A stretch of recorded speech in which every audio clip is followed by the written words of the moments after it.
दोस्तों, आओ करें तैयारी में आपका स्वागत है। दोस्तों, आज की वीडियो में हम करने वाले हैं यूपी पीसीएस आरओ एआरओ 2023 के लिए टेस्ट सीरीज़। और हमारी ये जो टेस्ट सीरीज़ है वो पीसीएस मंत्रा का टेस्ट नंबर 5 है। यहाँ पे हम आज टेस्ट 5 को पूरा कंप्लीट डिस्कशन करेंगे इसका। आज का ये जो टेस्ट 5 है ये भारतीय संविधान से संबंधित प्रश्न है। इसमें भारतीय संविधान के जो प्रश्न है इसमें इंक्लूड किया गया है। आज हम इनको देखने वाले हैं। यहाँ पे टोटल 140 प्रश्न हैं जिनको आज हम देखेंगे। तो चलिए फिर हम प्रश्नों को देखना स्टार्ट करते हैं। देखिए दोस्तों, इसका जो क्वेश्चन नंबर फर्स्ट है, भारतीय संविधान के किस भाग में आपातकाल का उपबंध किया गया है। तो देखिए जो आपातकाल का उपबंध किया गया है भारतीय संविधान में वो भाग 18 में किया गया है। इसका सही जवाब डी हो जाएगा, भाग 18। देखिए भाग 18 में क्या है कि आर्टिकल 352 से लेकर के 360 तक के जो है वो आपातकाल का उपबंध किया गया है। और ये जो आपातकाल की व्यवस्था ये हमने जर्मनी के संविधान से ग्रहण किया है। और जो जर्मनी का जो संविधान है उसको वीमर कहा जाता है, ये भी ध्यान रखिएगा। जर्मनी के जो संविधान वीमर है उससे हमने आपातकाल को ग्रहण किया है। और हमारे संविधान में ये भाग 18 में आर्टिकल 352 से लेकर 360 तक दिया गया है। देखिए जो भाग 15 है ये निर्वाचन से संबंधित है, ये भी ध्यान रखिएगा, ये निर्वाचन से संबंधित है। और भाग 17 जो है ये राजभाषा से संबंधित है। और जो भाग 16 है ये विशेष उपबंध है। इसमें कुछ वर्गों के लिए जो है यहाँ पे विशेष उपबंध की बात की गई है, तो ये भी ध्यान रखिएगा। नेक्स्ट क्वेश्चन लोग देखते हैं, क्वेश्चन नंबर सेकंड। निम्नलिखित पर विचार करना है और बताना है कि किसके आधार पर अनुच्छेद 352 के तहत आपात की उद्घोषणा की जा सकती है। देखिए जो अनुच्छेद 352 के आधार पे आपातकाल लगाया जाता है उसको राष्ट्रीय आपात कहा जाता है, ये ध्यान रखिएगा, उसको राष्ट्रीय आपात कहा जाता है। और इसकी बात की गई है अनुच्छेद 352 के तहत। इसमें जो है सशस्त्र विद्रोह, बाह्य आक्रमण और युद्ध के आधार पे लगाया जाता है। इस प्रकार जो इसका सही जवाब होगा वो हो जाएगा बी सी डी। देखिए यहाँ पे 4 नहीं होगा, यहाँ पे डी होगा। इसका सही जवाब बी हो जाएगा, बी सी डी। देखिए जो आंतरिक अशांति शब्द है ये पहले राष्ट्रीय आपात में था, लेकिन इसको जो है 44वें संशोधन के द्वारा, 44वां जो संशोधन हुआ था उसके द्वारा आंतरिक अशांति को हटा करके सशस्त्र विद्रोह शब्द कर दिया गया है, ध्यान रखिएगा आप लोग।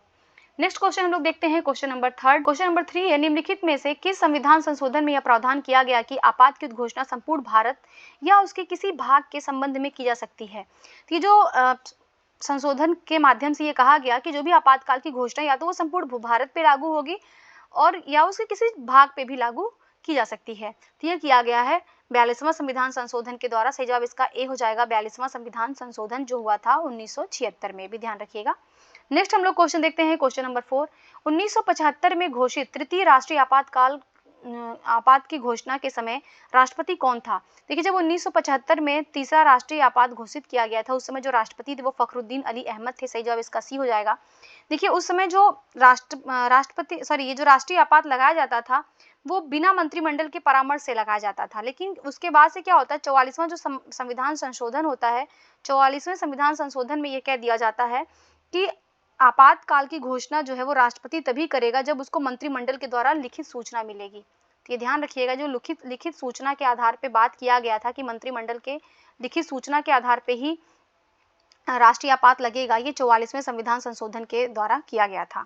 नेक्स्ट हम लोग क्वेश्चन देखते हैं, क्वेश्चन नंबर 5। राष्ट्रपति द्वारा की गई आपात की घोषणा कितने समय में दोनों सदनों के द्वारा अनुमोदित न होने पर स्वतः समाप्त हो जाएगी। देखिए जो आपातकाल की घोषणा है वो राष्ट्रपति के द्वारा किया जाता है और राष्ट्रपति की घोषणा करने के बाद से दोनों सदनों को उसको अनुमोदित करना होता है। अगर दोनों सदन जो है वो 30 दिन या 1 माह के अंदर जो है अगर उसको अनुमोदित नहीं कर देते हैं तो वो स्वतः समाप्त हो जाता है। इस प्रकार इसका सही जवाब हो जाएगा बी, 30 दिन या 1 माह। नेक्स्ट हम लोग क्वेश्चन देखते हैं, क्वेश्चन नंबर 6। निम्नलिखित कथनों पर विचार करके बताना है कौन से कथन जो है सत्य हैं। पहला है, राष्ट्रपति द्वारा आपात उद्घोषणा को वापस लेने के लिए संसद के दोनों सदनों का अनुमोदन आवश्यक होता है। देखिए राष्ट्रपति को जो है अगर आपात की उद्घोषणा वापस लेना है तो उसके लिए दोनों सदनों का अनुमोदन आवश्यक नहीं होता, ये जरूरी नहीं है। केवल लोकसभा के द्वारा अगर साधारण बहुमत से उद्घोषणा कर दिया जाता है, संकल्प पारित कर दिया जाता है आपातकाल को वापस लेने का, तो राष्ट्रपति वापस ले लेता है। इस प्रकार जो है पहला स्टेटमेंट तो गलत हो गया। सेकंड है कि राष्ट्रपति आपात की उद्घोषणा को पश्चातवर्ती उद्घोषणा के द्वारा कभी भी वापस ले सकता है। देखिए बिल्कुल करेक्ट है। अगर राष्ट्रपति के द्वारा आपात की घोषणा किया गया है उसको समाप्त करना है तो राष्ट्रपति के द्वारा कोई भी एक घोषणा कर दिया जाएगा तो उससे जो है जो आपातकाल है वो समाप्त हो जाता है। इस प्रकार जो इसका सही जवाब होगा वो बी हो जाएगा, केवल 2 जो है वो सत्य है। नेक्स्ट हम लोग क्वेश्चन देखते हैं। देखिए क्वेश्चन नंबर 7 है, निम्नलिखित में से कौन सा कथन जो है सत्य है। तो आपात के प्रवर्तन के दौरान संघ राज्य को निर्देश दे सकता है कि वह अपनी कार्यपालिका की शक्ति का किस रीति से पालन करे।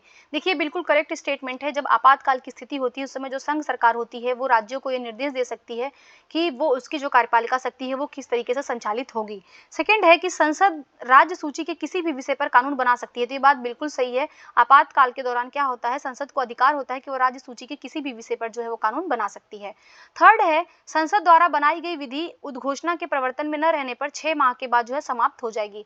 देखिए अगर संसद ने कोई विधि बनाई है आपातकाल के दौरान, तो वापस जब आपातकाल समाप्त होगा उसके बाद 6 महीने के बाद जो है वो विधि जो है वो समाप्त हो जाती है। तो ये तीनों ही स्टेटमेंट जो है वो करेक्ट है। इस प्रकार इसका जो सही जवाब होगा वो सी हो जाएगा कि तीनों कथन जो है वो सत्य हैं। नेक्स्ट हम लोग क्वेश्चन देखते हैं, क्वेश्चन नंबर 8, संसद द्वारा एक बार अनुमोदित होने के बाद आपात की उद्घोषणा कितने समय तक लागू रहती है। देखिए अगर संसद ने आपातकाल की उद्घोषणा आपातकाल को अगर अनुमोदित कर दिया है तो उसकी जो उद्घोषणा है वो 6 माह तक लागू रहेगी। इसका सही जवाब सी हो जाएगा, 6 माह। और ऐसे 6 माह कर करके जो है अनंत समय तक इसको बढ़ाया जा सकता है, आप ये भी ध्यान रखिएगा।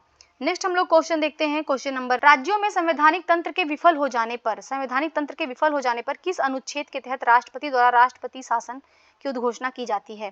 देखिए अभी हमने देखा आर्टिकल 352 के तहत क्या था, राष्ट्रीय आपात की बात किया गया था।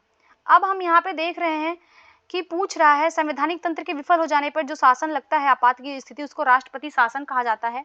और ये जो राष्ट्रपति शासन लगाया जाता है वो अनुच्छेद 356 के तहत लगाया जाता है। इसका सही जवाब हो जाएगा बी, अनुच्छेद 356। नेक्स्ट हम लोग क्वेश्चन देखते हैं, क्वेश्चन नंबर 10, आपातकाल के दौरान मूल अधिकारों पर पड़ने वाले प्रभाव के बारे में कौन से अनुच्छेद में प्रावधान किया गया है।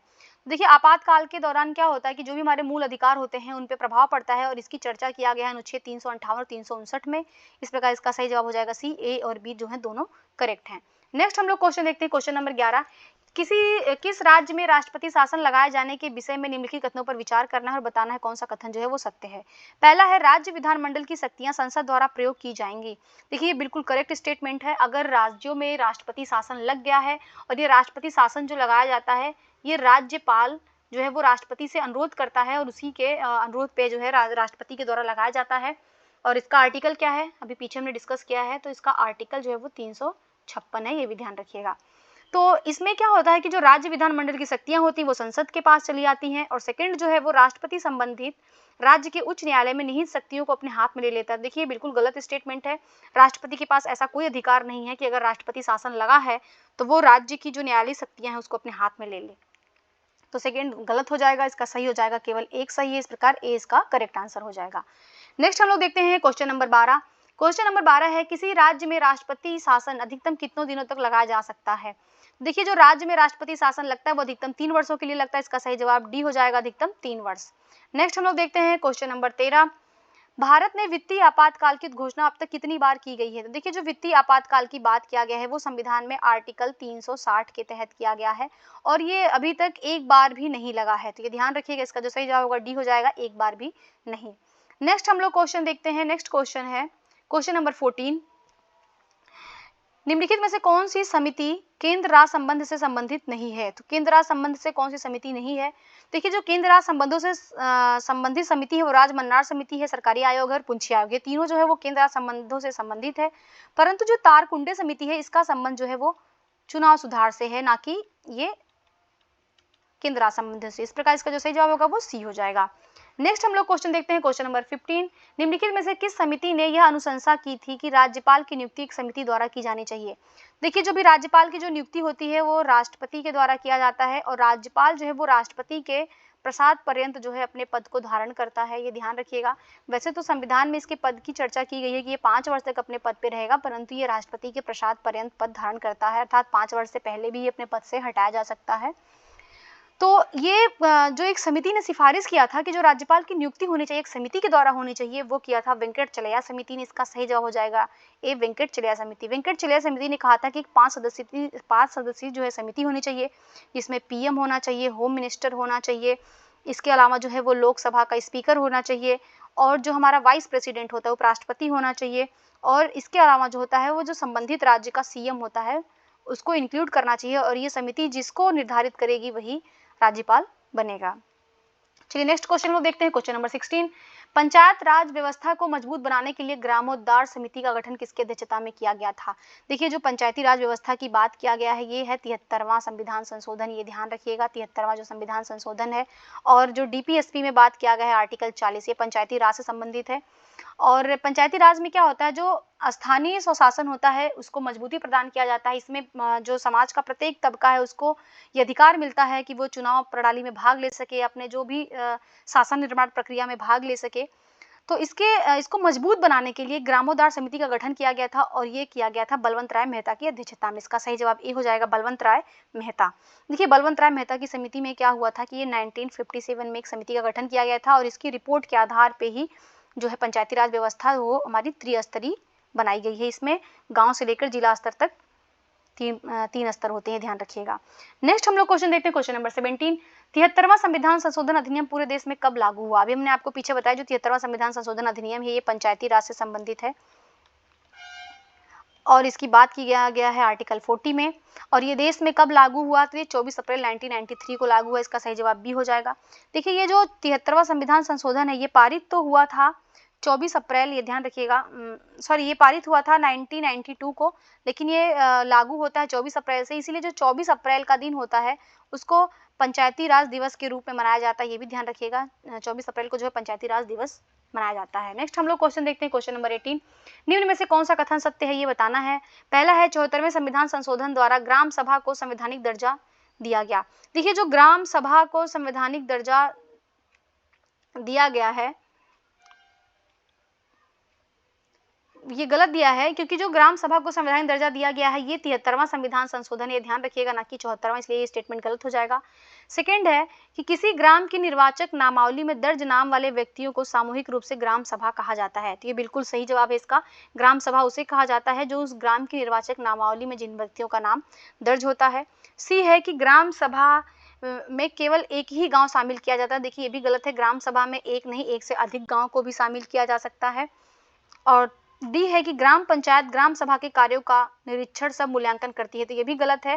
देखिए ग्राम पंचायत नहीं बल्कि जो ग्राम सभा होती है वो ग्राम पंचायत के जो कार्य होते हैं उनका निरीक्षण और मूल्यांकन करती है। इस प्रकार जो है ये डी वाला भी गलत हो जाएगा। इसका सिर्फ जो सही जवाब होगा वो केवल बी होगा।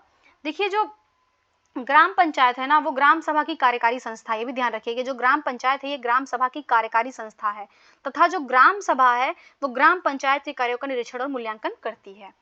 नेक्स्ट हम लोग देखते हैं क्वेश्चन नंबर 19। निम्न में से कौन सा कथन जो है वो असत्य है? असत्य कथन यहाँ पे बताना है। तो पहला है अनुच्छेद 243 के तहत राज्य निर्वाचन आयोग के गठन का प्रावधान किया गया है। देखिए बिल्कुल सही है। जो पंचायती राज की बात किया गया है 73वां संविधान संशोधन जो हमारा है उसमें कहा गया है कि अनुच्छेद 243 के तहत जो है वो राज्य निर्वाचन आयोग गठित किया जाएगा और जो राज्य निर्वाचन आयोग होगा ये जो पंचायती चुनाव होते हैं उसको आयोजित कराएगा। बी है राज्य निर्वाचन आयोग के निर्वाचन आयुक्त की नियुक्ति राज्यपाल के द्वारा की जाती है। तो देखिए ये भी बिल्कुल सही स्टेटमेंट है कि जो राज्य निर्वाचन आयोग होता है उसकी नियुक्ति जो है वो राज्यपाल के द्वारा किया जाता है। और सी है पंचायतों के निर्वाचन के संबंध में सभी विषयों पर विधि बनाने का अधिकार राज्य निर्वाचन आयोग को है। देखिए ये गलत है, क्योंकि पंचायतों के निर्वाचन के संबंध में कोई भी जो विधि बनाने की अधिकार है वो ना राज्य निर्वाचन आयोग को नहीं बल्कि वो जो राज्य का विधान मंडल है राज्य विधान मंडल को ये अधिकार है। इस प्रकार जो इसका असत्य कथन होगा वो सी हो जाएगा, ये ध्यान रखिएगा, सी इसका जो है गलत जवाब होगा। और डी है पंचायत चुनाव का निर्णय राज्य सरकार द्वारा किया जाता है। तो ये बिल्कुल सही जवाब है कि जो भी पंचायती चुनाव होते हैं उसका निर्णय जो है वो राज्य सरकार ही लेती है। नेक्स्ट हम लोग क्वेश्चन देखते हैं, क्वेश्चन नंबर 20। क्वेश्चन नंबर 20 है यदि कोई नगर पालिका समय से पूर्व विघटित कर दी जाती है, कोई नगर पालिका है जो समय से पूर्व अगर विघटित हो जा रही है तो उसके पश्चात जो नई नगर पालिका है वो कितनी अवधि के लिए कार्य करेगी? तो जो नई जो नगर पालिका का गठन किया जाएगा वो शेष अवधि के लिए किया जाएगा। इस प्रकार इसका जो सही जवाब होगा वो सी हो जाएगा, शेष अवधि तक के लिए जो है वो नई जो नगर पालिका का गठन हुआ है वो काम करेगी। अगर मान लीजिए जो नगर पालिका को विघटन किया जा रहा है और उस समय उसका जो शेष कार्यकाल है वो 6 माह या 6 माह से कम के लिए है, तो उस समय में क्या होता है कि फिर से जो नया चुनाव होगा फिर नई जो कार्यपालिका बनेगी वो वापस से 5 साल के लिए कार्य करेगी। नेक्स्ट हम लोग क्वेश्चन देखते हैं, क्वेश्चन नंबर 21। एक ग्राम पंचायत में महिलाओं के लिए कितने प्रतिशत आरक्षित होनी चाहिए? देखिए जो एक ग्राम पंचायत में जो महिलाओं के लिए पद आरक्षित किए गए हैं वो 33%। तो सही जवाब इसका बी हो जाएगा, 33% सीटें जो हैं वो आरक्षित होने चाहिए। और ये कहा गया है जो ग्राम पंचायत की बात 73वां संविधान संशोधन 73वां जो संविधान संशोधन है इसके द्वारा। ये हुआ कब था, ये भी आप ध्यान रखिएगा, 1992 में हुआ। लागू कब होता है, तो 1993 में लागू होता है। और पंचायती राज दिवस कब मनाया जाता है, तो 24 अप्रैल को मनाया जाता है। ये जो छोटी छोटी इन्फॉर्मेशन है वो आप ध्यान रखिएगा। चलिए नेक्स्ट क्वेश्चन देखते हैं, क्वेश्चन नंबर 22। एक पंचायत के भंग होने के कितने माह के अंदर नया चुनाव कराया जाना चाहिए। देखिए, एक पंचायत जो भंग हो रहा है उसके भंग होने के 6 माह के भीतर जो है नया चुनाव हो जाना चाहिए। नेक्स्ट क्वेश्चन देखते हैं, क्वेश्चन नंबर 23। किसी राज्य के नगर पालिका का सीमा क्षेत्र अधिसूचित करने के लिए सक्षम है। तो देखो, राज्य में जो भी नगर पालिका का सीमा क्षेत्र उसको अधिसूचित किसके द्वारा किया जाता है, तो वो राज्य का राज्यपाल करता है। इसका सही जवाब ए हो जाएगा, राज्य के राज्यपाल के द्वारा। नेक्स्ट देखते हैं हम लोग क्वेश्चन नंबर 24 है कि 12वीं अनुसूची में नगर पालिकाओं के लिए कितने वर्षों का उल्लेख है। तो जो 12वीं सूची में नगर पालिकाओं के लिए कितने विषयों का उल्लेख है, तो टोटल जो है वो 18 विषय हैं। इसका सही जवाब ए हो जाएगा, 18 विषय जो है नगर पालिका में है। और ये जो नगर पालिका है इसका 74वां संविधान संशोधन, ये भी ध्यान रखिएगा, 74वां जो संविधान संशोधन है वो नगर पालिका से संबंधित है। और ये भी हुआ था 1992 में। और इसके तहत क्या किया गया था कि हमारे संविधान में एक भाग 9 का शामिल किया गया था, ये ध्यान रखिएगा। और इसे जो है नगर पालिकाएं नाम दिया गया था। और इसी अधिनियम के कारण क्या हुआ था, इसी अधिनियम में संविधान में एक 12वीं अनुसूची भी जोड़ी गई थी, ये भी ध्यान रखिएगा। जो 12वीं अनुसूची जोड़ी गई थी वो नगर पालिकाओं से संबंधित ही जोड़ी गई थी, जिसमें जो है 18 विषय दिए गए हैं। नेक्स्ट हम लोग क्वेश्चन देखते हैं, क्वेश्चन नंबर 25। भारत का पहला नगर निगम स्थापित हुआ था। देखिए, जो भारत का पहला नगर निगम स्थापित हुआ था वो मद्रास में हुआ था। इसका सही जवाब बी हो जाएगा, मद्रास। और ये किया गया था 1687-88 में, ये भी ध्यान रखिएगा, 1687-88 में किया गया था। और इसके पश्चात जो 1726 में बम्बई तथा कलकत्ता यहाँ पे जो है नगर निगम स्थापित होते हैं। नेक्स्ट हम लोग देखते हैं, क्वेश्चन नंबर 26। किस संविधान संशोधन अधिनियम के द्वारा सहकारी समितियों को संवैधानिक स्थान एवं संरक्षण दिया गया। देखिए, जो सहकारी समितियां हैं उनको संवैधानिक दर्जा जो प्रदान किया गया है वो किया गया है 97वें संविधान संशोधन अधिनियम के द्वारा। इसका सही जवाब बी हो जाएगा। और ये हुआ था 2011 में संशोधन हुआ था, ये ध्यान रखिएगा। और इसको ये लागू किया गया था 15 फरवरी 2012 में।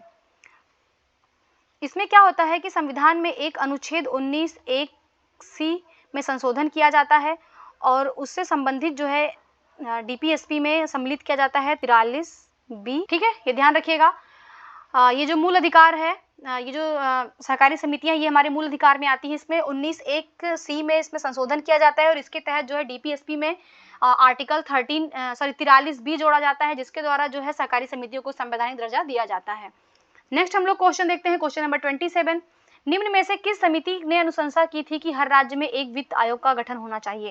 देखिए, जो प्रत्येक राज्य में एक वित्त आयोग का गठन होना चाहिए, ये समिति आपकी पीके थुंगन समिति, इसका सही जवाब सी हो जाएगा, पीके थुंगन समिति ने जो है ये अनुशंसा किया था।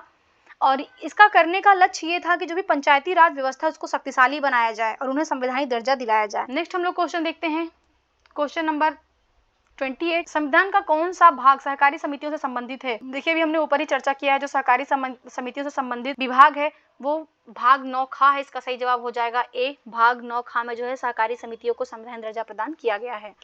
नेक्स्ट हम लोग क्वेश्चन देखते हैं, क्वेश्चन नंबर 29। राज्य निर्वाचन आयोग का मुख्य कार्य क्या है। तो जो राज्य निर्वाचन आयोग है उसका जो मुख्य कार्य है वो है ग्राम पंचायतों का निर्वाचन संपन्न कराना। इसका सही जवाब सी हो जाएगा, ग्राम पंचायतों का निर्वाचन संपन्न कराना। और ये जो जो भी निर्वाचन आयोग, राज्य निर्वाचन आयोग की जो बात किया गया है, इसके लिए जो आर्टिकल है ये भी ध्यान रखिएगा, ये आर्टिकल है 243K में निर्वाचन की बात किया गया है। 30 नंबर क्वेश्चन है, सामुदायिक विकास कार्यक्रम की शुरुआत कब हुई थी। जो सामुदायिक विकास कार्यक्रम है इसका जो प्रारंभ किया गया था वो 2 अक्टूबर 1952 को किया गया था। इसका सही जवाब सी हो जाएगा, 2 अक्टूबर 1952। ये जो सामुदायिक विकास कार्यक्रम है ये ग्रामीण क्षेत्रों के विकास पर केंद्रित है, ये भी ध्यान रखिएगा। नेक्स्ट हम लोग देखते हैं, क्वेश्चन नंबर 31। राजस्थान के नागौर में सर्वप्रथम अनौपचारिक रूप से पंचायती राज व्यवस्था का उद्घाटन किसके द्वारा किया गया था। देखिए, सबसे पहले जो पंचायती राज व्यवस्था का उद्घाटन किया गया था वो राजस्थान के नागौर में सबसे पहले किया गया था।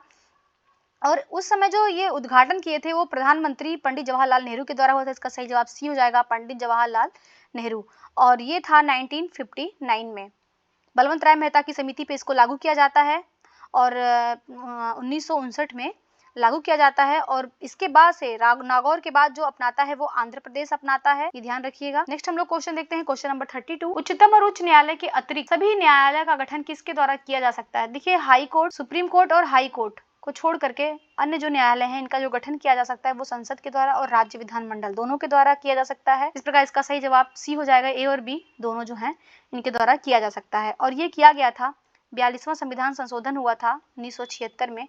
इसके द्वारा कहा गया था कि हाई कोर्ट और सुप्रीम कोर्ट को छोड़ करके और जो भी अन्य न्यायालय हैं उनका जो गठन है वो राज्य सूची से निकाल करके उसको संवर्ती सूची में कर दिया गया था, अर्थात उस पर संसद भी कानून बना सकती है और राज्य विधानमंडल भी।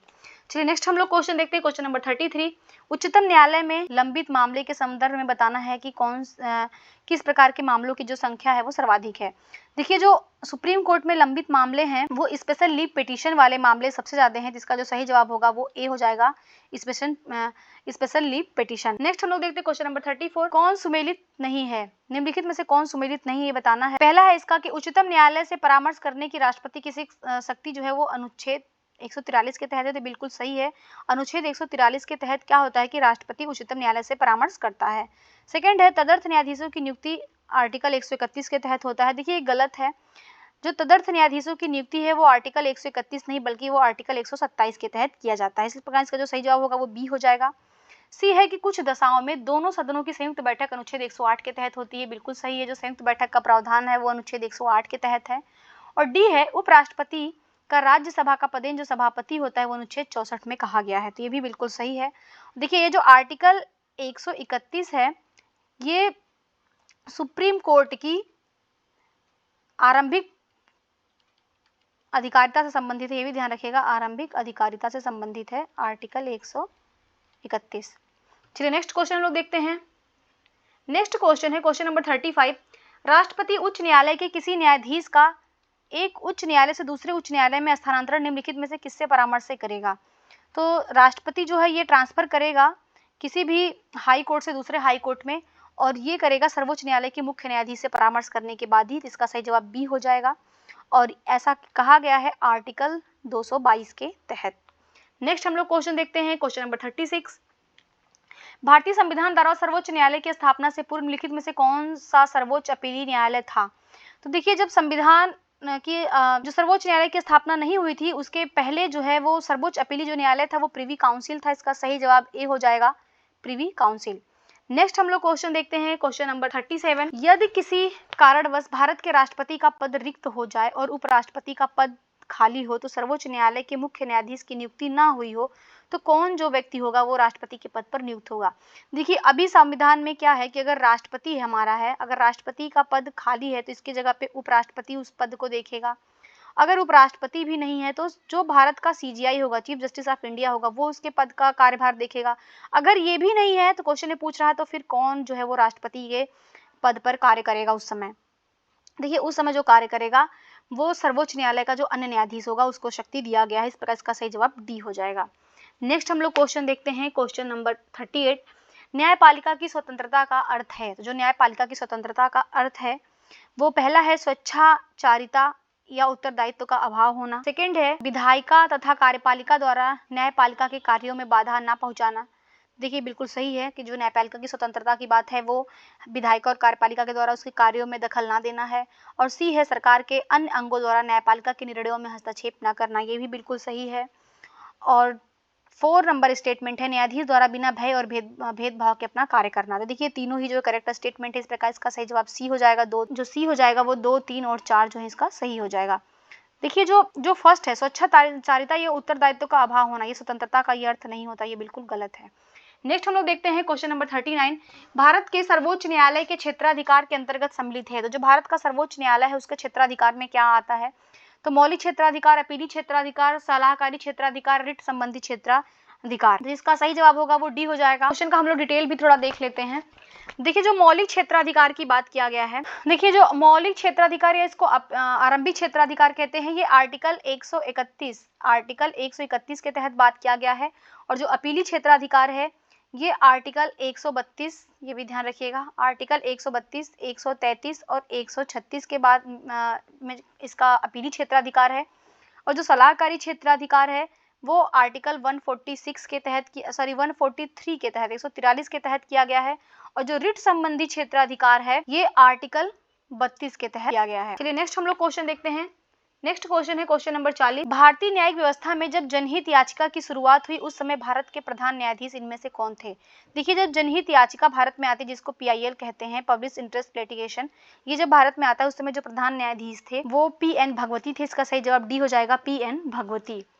नेक्स्ट हम लोग क्वेश्चन देखते हैं क्वेश्चन नंबर 41। सर्वोच्च न्यायालय के मुख्य न्यायाधीश तथा अन्य न्यायाधीशों की नियुक्ति कौन करता है? तो जो सर्वोच्च न्यायालय के चीफ जज हैं उनकी नियुक्ति और अन्य न्यायाधीशों की जो नियुक्ति करता है वो राष्ट्रपति करता है। सही जवाब इसका ए हो जाएगा, राष्ट्रपति करता है। और ये कोलिजियम प्रणाली पे करता है, ये भी ध्यान रखिएगा। और इनकी जो नियुक्ति का प्रावधान है वो भी ध्यान रखिएगा, वो आर्टिकल 124(2) में कहा गया है। कार्य का जो पदावधि होता है वो 65 वर्ष की आयु तक होता है, ये भी ध्यान रखिएगा। और अगर इनको इनके पद से हटाना है तो संविधान में एक महाभियोग प्रक्रिया है जिसमें कहा जाता है कि उच्चतम न्यायालय के न्यायाधीशों को हटाने के लिए उन पर जो सिद्ध कदाचार अथवा असमर्थता का आरोप सिद्ध करके ही हटाया जा सकता है। नेक्स्ट हम लोग क्वेश्चन देखते हैं क्वेश्चन नंबर 42। निम्नलिखित कथनों पर विचार करिए और बताना है कि कौन सा कथन जो है वो सही है। तो पहला है कि जिला न्यायाधीशों की नियुक्ति के बारे में प्रावधान अनुच्छेद 233 में दिया गया है। पहला स्टेटमेंट है, ये बिल्कुल करेक्ट है। जो जिला न्यायाधीशों की नियुक्ति का प्रावधान दिया गया है वो अनुच्छेद 233 में दिया गया है। और जो जिला न्यायाधीश के पद पर नियुक्त होने के लिए कोई भी व्यक्ति जो होगा वो संघ या राज्य की न्यायिक सेवा में कम से कम 7 वर्ष का वो अधिवक्ता के रूप में कार्य किया हो। और इसकी जो नियुक्ति होती है जिला न्यायाधीशों की, ये नियुक्ति राज्यपाल के द्वारा किया जाता है। आप ये भी ध्यान रखिएगा, इनकी जो नियुक्ति होती है वो राज्यपाल के द्वारा होता है। इस प्रकार जो इसका सही जवाब हो जाएगा वो सी हो जाएगा। ए और बी जो है दोनों स्टेटमेंट करेक्ट हैं। नेक्स्ट हम लोग क्वेश्चन देखते हैं क्वेश्चन नंबर 43 है। भारत में मोबाइल कोर्ट किसके मानस पुत्र की संज्ञा प्रदान किया जाता है? तो जो मोबाइल कोर्ट को मानस पुत्र की संज्ञा प्रदान किया है वो कहा जाता है डॉक्टर APJ अब्दुल कलाम का मानस पुत्र। इसका सही जवाब बी हो जाएगा, डॉक्टर। देखिए, जो मोबाइल कोर्ट का उद्घाटन देश में पहली बार हुआ था वो 4 अगस्त 2007 को हरियाणा के मेवात जिले में जो पुनमाहा, वहाँ पे मोबाइल कोर्ट की जो है उद्घाटन किया गया था। और इसका जो शुभारंभ किया था उस समय जो तत्कालीन न्यायाधीश थे वो KG बालकृष्णन थे। और इसका उद्देश्य था सुदूर और पिछड़े इलाकों तक न्यायिक व्यवस्था का लाभ पहुंचाना का। जो इस प्रकार जो कहा जा सकता है कि जो न्यायालय की परिकल्पना है वो सबसे पहले जो राष्ट्रपति रह चुके थे डॉक्टर APJ अब्दुल कलाम, इन्होंने ही किया था। इस वजह से इनको मानस पुत्र की संज्ञा दिया जाता है। नेक्स्ट क्वेश्चन देखते हैं क्वेश्चन नंबर 44। निम्नलिखित न्यायालय और उनके अधिकार क्षेत्र संबंधित गलत युग्मों की पहचान करनी है। तो कोलकाता हाई कोर्ट जो है इसके अंतर्गत पश्चिम बंगाल, अंडमान और निकोबार का हाई कोर्ट आता है, बिल्कुल सही है। और केरल हाई कोर्ट के तहत केरल और लक्षद्वीप का आता है, ये भी सही है। और थर्ड है मुंबई हाई कोर्ट के तहत महाराष्ट्र, गोवा और कर्नाटक। देखिए, ये गलत है क्योंकि कर्नाटक हाई कोर्ट अलग से हाई कोर्ट है कर्नाटक का। कर्नाटक जो है मुंबई हाई कोर्ट के तहत नहीं आता है। इस प्रकार ये गलत युग्म है, इसका सही जवाब सी हो जाएगा। डी को भी देख लेते हैं। आंध्र प्रदेश जो हाई कोर्ट है इसके अंतर्गत आंध्र प्रदेश और तेलंगाना ये दोनों आते हैं, तो ये सही है। तो आप ये ध्यान रखिएगा। अभी जो वर्तमान में टोटल जो 6 हाई कोर्ट हैं जैसे मुंबई, कोलकाता, चेन्नई, गुवाहाटी, केरल, पंजाब, हरियाणा, ये ऐसे उच्च न्यायालय हैं जिनका जो क्षेत्राधिकार है वो एक से अधिक राज्यों या केंद्र शासित प्रदेशों पर है। ठीक है, चलिए नेक्स्ट क्वेश्चन हम लोग देखते हैं। नेक्स्ट क्वेश्चन है क्वेश्चन नंबर 45। उच्च न्यायालय के न्यायाधीशों की योग्यता से संबंधित गलत कथन की पहचान करनी है। तो हाई कोर्ट के न्यायाधीशों की योग्यता के बारे में पूछ रहा है, तो वह भारत का नागरिक हो, बिल्कुल सही योग्यता है। सेकंड है वह भारत राज्य क्षेत्र में कम से कम 7 वर्ष तक न्यायिक पद पर कार्य कर चुका हो। देखिए, ये गलत है। उसको कम से कम 7 वर्ष नहीं, उसको जो है 10 वर्ष का वो 10 वर्ष तक कार्य कर चुका हो, ये ध्यान रखिएगा। ये 7 वर्ष नहीं, ये 10 वर्ष है। और थर्ड है एक या अधिक राज्यों के उच्च न्यायालयों में लगातार कम से कम वो 10 वर्ष तक अधिवक्ता रह चुका हो, ये भी सही है। इस प्रकार इसका जो सही जवाब होगा, कौन सा गलत है, तो बी वाला जो है वो गलत है। आप ये ध्यान रखिएगा, 7 वर्ष नहीं बल्कि उसको 10 वर्ष तक जो है वो कार्य कर चुका हो। देखिए, ये जो उच्च न्यायालय की स्थापना के बारे में प्रावधान है वो अनुच्छेद 214, ये भी ध्यान रखिएगा, अनुच्छेद 214 तथा अनुच्छेद 231 में दिया गया है। उच्च न्यायालय का जो गठन होता है एक मुख्य न्यायाधीश तथा ऐसे अन्य न्यायाधीशों से मिलकर होता है जिन्हें राष्ट्रपति समय समय पर नियुक्त करता है। और इनका जो प्रावधान दिया गया है वो अनुच्छेद 216 में किया गया है। उच्च न्यायालय के जो न्यायाधीश वही नियुक्त हो सकता है जो, पहली चीज तो क्या हो, भारत का नागरिक हो। और सेकंड है कि भारत के जो राज्य क्षेत्र में कम से कम वो 10 वर्ष तक न्यायिक कार्य कर चुका हो, या एक से अधिक राज्य या हाई कोर्ट में वो लगातार जो है 10 वर्ष तक अधिवक्ता रह चुका हो। चलिए नेक्स्ट क्वेश्चन देखते हैं हम लोग, क्वेश्चन नंबर 46 नंबर क्वेश्चन है, किस संविधान संशोधन द्वारा उच्च न्यायालय के न्यायाधीशों की सेवानिवृत्ति की आयु 60 वर्ष से बढ़ाकर 62 वर्ष कर दिया गया है? तो देखिए, जो उच्च न्यायालय के न्यायाधीश हैं उनका सेवानिवृत्त होने की जो आयु 60 से बढ़ाकर 62 वर्ष किया गया है, वो 15वां संविधान संशोधन अधिनियम 1963 के द्वारा किया गया। इसका सही जवाब बी हो जाएगा, 15वां संविधान संशोधन अधिनियम 1963। नेक्स्ट हम लोग क्वेश्चन देखते हैं, क्वेश्चन नंबर 47, किस अनुच्छेद के अंतर्गत यह प्रावधान किया गया है कि उच्च न्यायालय एक अभिलेख न्यायालय होगा? देखिए, जो उच्च न्यायालय हाई कोर्ट जो एक अभिलेख न्यायालय होगा, ये प्रावधान किया गया है आर्टिकल 215 के तहत। सही जवाब इसका ए हो जाएगा, आर्टिकल 215। देखिए, जो आर्टिकल 216 है, इसके तहत हाई कोर्ट के गठन की बात किया गया है, हाई कोर्ट के गठन की बात किया गया है 216 में। और 127 के तहत कहा गया है कि जो न्यायाधीश होंगे उनकी यहाँ पे जो कहा गया है, जो एडहॉक जज होते हैं, जो तदर्थ न्यायाधीश होते हैं, ध्यान रखिएगा, जो तदर्थ न्यायाधीश होते हैं, इनकी नियुक्ति की बात की गई है। और अनुच्छेद 129 के तहत कहा गया है कि जो हाई कोर्ट जो सुप्रीम कोर्ट है हमारा, सुप्रीम कोर्ट जो है वो एक अभिलेख न्यायालय होगा। ये आर्टिकल 129 में कहा गया है, अभिलेख न्यायालय, ध्यान रखिएगा। ये क्वेश्चन नंबर 48 है कि भारत के निर्वाचन आयोग के संबंध में कथनों पर विचार करके सही कथन बताना है। पहला जो है कि निर्वाचन आयोग मुख्य निर्वाचन आयुक्त एवं अन्य आयुक्तों से मिलकर बना होता है। देखिए, बिल्कुल करेक्ट है। अभी जो वर्तमान में हमारा भारतीय निर्वाचन आयोग है वो 3 सदस्यीय है, उसमें एक जो है वो मुख्य निर्वाचन आयुक्त है और 2 जो है अन्य हैं। और सेकंड है कि मुख्य निर्वाचन आयुक्त एवं अन्य आयुक्तों की जो नियुक्ति है वो राष्ट्रपति के द्वारा की जाती है। तो बिल्कुल सही है, इनकी नियुक्ति जो होती है वो राष्ट्रपति के द्वारा होती है। थर्ड स्टेटमेंट है, संविधान का अनुच्छेद 324 भारत के निर्वाचन आयोग से संबंधित है। ये बिल्कुल सही है, जो अनुच्छेद 324 है वो भारत के निर्वाचन आयोग से संबंधित है। तो तीनों स्टेटमेंट सही होने की वजह से इसका जो सही जवाब होगा वो डी हो जाएगा, 1, 2 एंड 3 जो है वो करेक्ट है। नेक्स्ट हम लोग क्वेश्चन देखते हैं। नेक्स्ट क्वेश्चन है क्वेश्चन नंबर 49, भारत के निर्वाचन आयोग के संबंध में कथनों पर विचार करके बताना है कौन सा कार्य भारत के निर्वाचन आयोग के द्वारा जो है वो किया जाता है। पहला, निर्वाचक नामावली तैयार करना। देखिए, बिल्कुल सही है, जो हमारा भारतीय निर्वाचन आयोग है वो निर्वाचक नामावली तैयार करता है। और सेकंड है, निर्वाचन की तिथि निर्धारित करता है, ये भी सही है। और थर्ड है, राजनीतिक दलों को निर्वाचन चिन्ह आवंटित करता है। तो ये तीनों ही कार्य जो है वो निर्वाचन आयोग का है, नामावली तैयार करना और जो चुनाव है उसकी तारीख निर्धारित करना और जो भी राजनीतिक दल है उनको चुनाव चिन्ह बांटना। तो इस प्रकार जो इसका सही जवाब होगा वो डी हो जाएगा, 1, 2 एंड 3 करेक्ट है। नेक्स्ट हम लोग देखते हैं क्वेश्चन नंबर 50, संघ लोक सेवा आयोग के कार्यवाहक अध्यक्ष की नियुक्ति कौन करता है? तो देखिए, जो संघ लोक सेवा आयोग है जिसको यूपीएससी कहा जाता है, इसके जो कार्यवाहक अध्यक्ष उसकी नियुक्ति किसके द्वारा किया जाता है? तो उसकी नियुक्ति जो है वो राष्ट्रपति के द्वारा किया जाता है। इसका सही जवाब ए हो जाएगा। देखिए, इसका डिटेल कर लेते हैं। यदि संघ लोक सेवा आयोग के अध्यक्ष का पद रिक्त हो अथवा अध्यक्ष अनुपस्थित हो या किसी अन्य कारण से वह अपना कार्य न कर पा रहा हो, तो आयोग के सदस्यों में से ही किसी सदस्य को कार्यवाहक अध्यक्ष के रूप में नियुक्त किया जाता है और वो जो नियुक्ति होती है वो भारत के राष्ट्रपति के द्वारा किया जाता है। नेक्स्ट हम लोग देखते हैं क्वेश्चन नंबर 51, संघ लोक सेवा आयोग राज्यों को सलाह दे सकता है। जो संघ लोक सेवा आयोग है वो राज्यों को सलाह कब देगा? तो वो राज्यपाल के अनुरोध पे देगा। इसका सही जवाब सी हो जाएगा, राज्यपाल के अनुरोध पे जो है वो संघ लोक सेवा आयोग जो है राज्यों को सलाह देगा।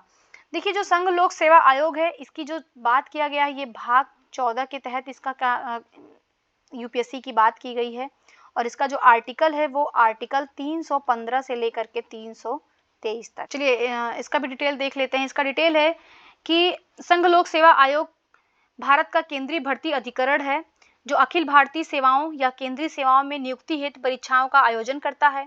किसी राज्य के राज्यपाल के अनुरोध पर तथा राष्ट्रपति की स्वीकृति के पश्चात संघ लोक सेवा आयोग किसी मामले पर जो है वो राज्य को सुझाव दे सकता है। नेक्स्ट हम लोग देखते हैं क्वेश्चन नंबर 52 कि निम्नलिखित में से किसे मेरिट पद्धति का प्रहरी माना गया है? देखिए, जो मेरिट पद्धति का प्रहरी माना गया है वो संघ लोक सेवा आयोग को माना गया। इसका सही जवाब सी हो जाएगा, संघ लोक सेवा आयोग। अभी हमने ऊपर चर्चा किया संघ लोक सेवा आयोग कौन सा है, तो भाग 14 के तहत और अनुच्छेद 315 से लेकर के 323 के तहत, ये ध्यान रखिएगा। नेक्स्ट हम लोग क्वेश्चन देखते हैं क्वेश्चन नंबर 53, संघ लोक सेवा आयोग के अध्यक्ष एवं सदस्यों को कौन हटा सकता है? राज्य लोक सेवा आयोग के अध्यक्ष और सदस्यों को कौन हटा सकता है? तो इसको जो हटाने की शक्ति है वो दिया गया है राष्ट्रपति के द्वारा। सही जवाब इसका सी हो जाएगा, राष्ट्रपति। देखिए, इनकी जो नियुक्ति है ये भी ध्यान रखिएगा, इनकी जो नियुक्ति है नियुक्ति करता है राज्यपाल, परंतु इनको पद से हटाने का कार्य करता है राष्ट्रपति। और ये भी जो है वो संविधान के भाग 14 में ही राज्य लोक सेवा आयोग की जो स्वतंत्रता, शक्तियां, गठन इत्यादि का वर्णन किया गया है। भाग 14 में ध्यान रखिएगा। नेक्स्ट हम लोग क्वेश्चन देखते हैं, नेक्स्ट क्वेश्चन है क्वेश्चन नंबर 54। वित्त आयोग के संबंध में कथनों पर विचार करना है और सही कथन बताना है। तो जो वित्त आयोग है इसका वर्णन संविधान के अनुच्छेद 280 में किया गया है, बिल्कुल करेक्ट है।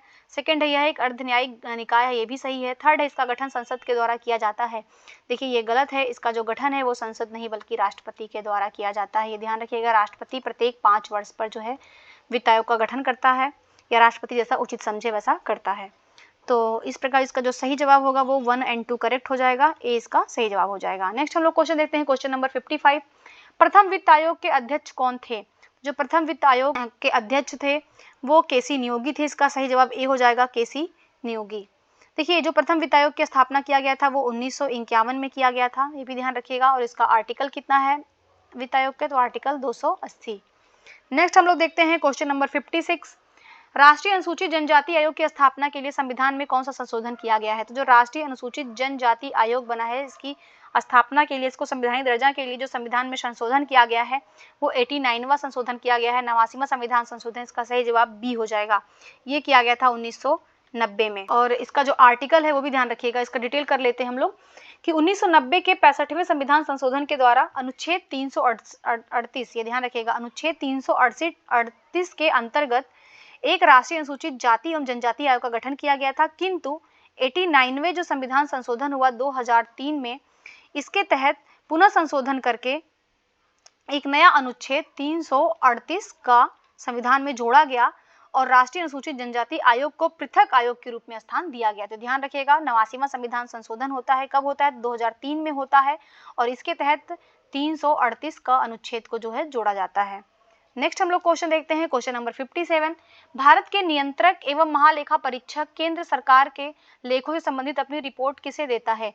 तो जो भारत का नियंत्रक एक महालेखा परीक्षक है जिसको सीएजी कैग बोलते हैं, ये अपनी रिपोर्ट किसको देता है? तो जो अपनी रिपोर्ट देता है वो राष्ट्रपति को देता है, सही जवाब इसका बी हो जाएगा, राष्ट्रपति। और राष्ट्रपति उसे क्या करता है? तो संसद के पटल पर रखता है।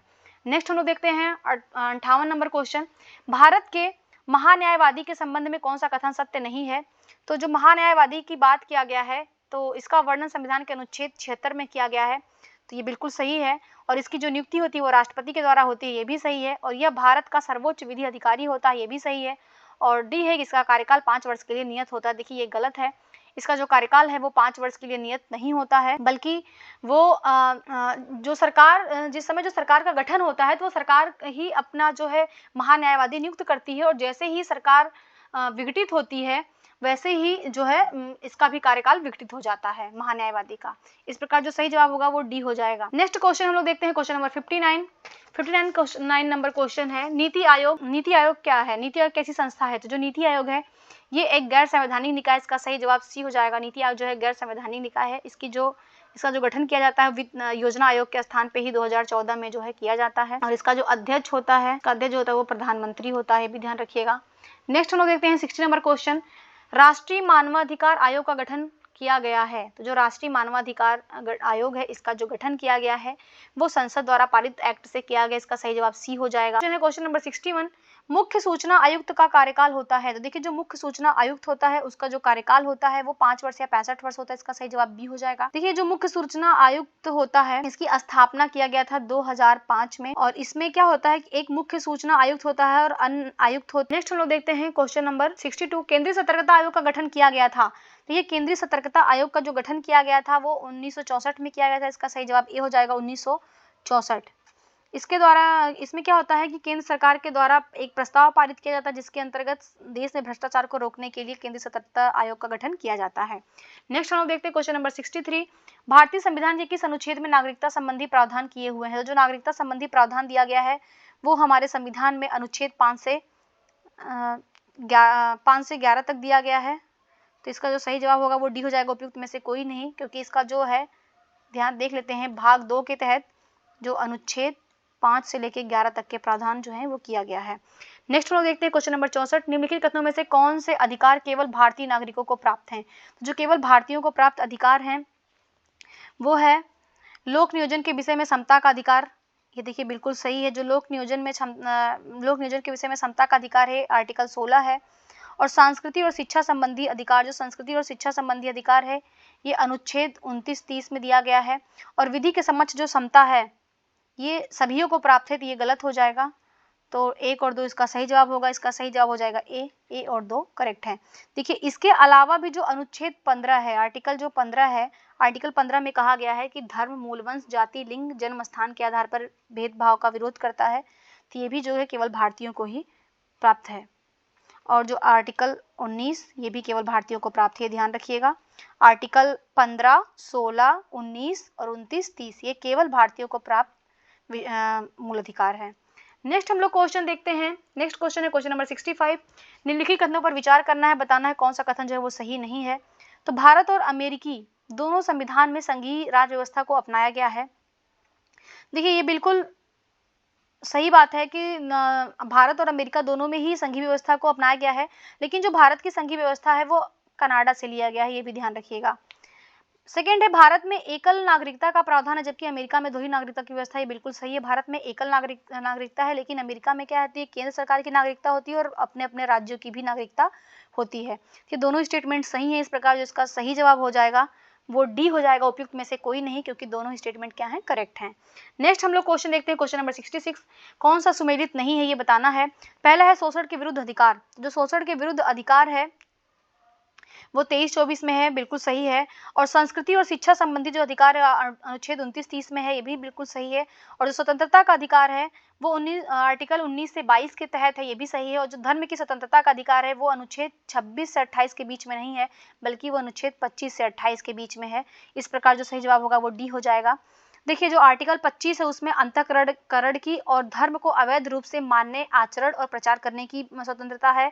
अनुच्छेद 26 में जो है वो धार्मिक कार्यों के प्रबंध की स्वतंत्रता है। और अनुच्छेद 27 में धर्म की अभिवृद्धि के लिए करों के संदाय से स्वतंत्रता है। और अनुच्छेद 28 में कहा गया है कि धार्मिक शिक्षा में उपस्थित होने से स्वतंत्रता दी गई है। नेक्स्ट हम लोग देखते हैं क्वेश्चन। नेक्स्ट क्वेश्चन है क्वेश्चन नंबर 67। निम्नलिखित में से किस रिट के द्वारा न्यायालय सार्वजनिक प्राधिकारियों से उनके कार्यों और उनके नकारने में पूछताछ करता है।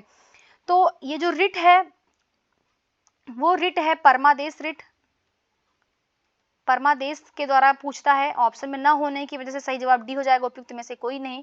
देखिए जो परमादेश रिट है इसके अंतर्गत न्यायालय कोई भी सार्वजनिक जो प्राधिकारी होता है उनके कार्यों और उसे नकारने के संबंध में पूछताछ करता है। देखिए भारतीय संविधान में अनुच्छेद 32 के तहत सुप्रीम कोर्ट को और अनुच्छेद 226 के तहत हाई कोर्ट को 5 प्रकार की जो रिटें होती हैं उनको जारी करने का अधिकार है। और ये रिटें कौन सी है, तो बंदी प्रत्यक्षीकरण है, परमादेश है, प्रतिषेध है, उत्प्रेषण है और अधिकार परीक्षा है। नेक्स्ट हम लोग क्वेश्चन देखते हैं क्वेश्चन नंबर 68। निम्नलिखित में से किस प्रकार के शिक्षा संस्थानों में धार्मिक शिक्षा पूर्ण रूप से प्रतिबंधित है। तो देखिए जो शिक्षा संस्थानों में धार्मिक शिक्षा पे प्रतिबंध लगाया गया है वो अगर राज्य के द्वारा पूर्णतः पोषित संस्थान है तो उसमें जो है धार्मिक शिक्षा नहीं दी जाएगी। इस प्रकार इसका सही जवाब सी हो जाएगा। नेक्स्ट हम लोग क्वेश्चन देखते हैं क्वेश्चन नंबर 69। निम्नलिखित में से कौन जो है सुमेलित नहीं है। पहला है अनुच्छेद 34 मूल अधिकारों को सशस्त्र बलों पर लागू करने के संबंध में शक्ति है। देखिए ये सही सुमेलित नहीं है, क्योंकि जो अनुच्छेद 34 है, अनुच्छेद 34 में सशस्त्र बलों पे लागू करने की शक्ति नहीं है, बल्कि ये अनुच्छेद 33 में कहा गया है। इसका जो है अनुच्छेद 33 होगा।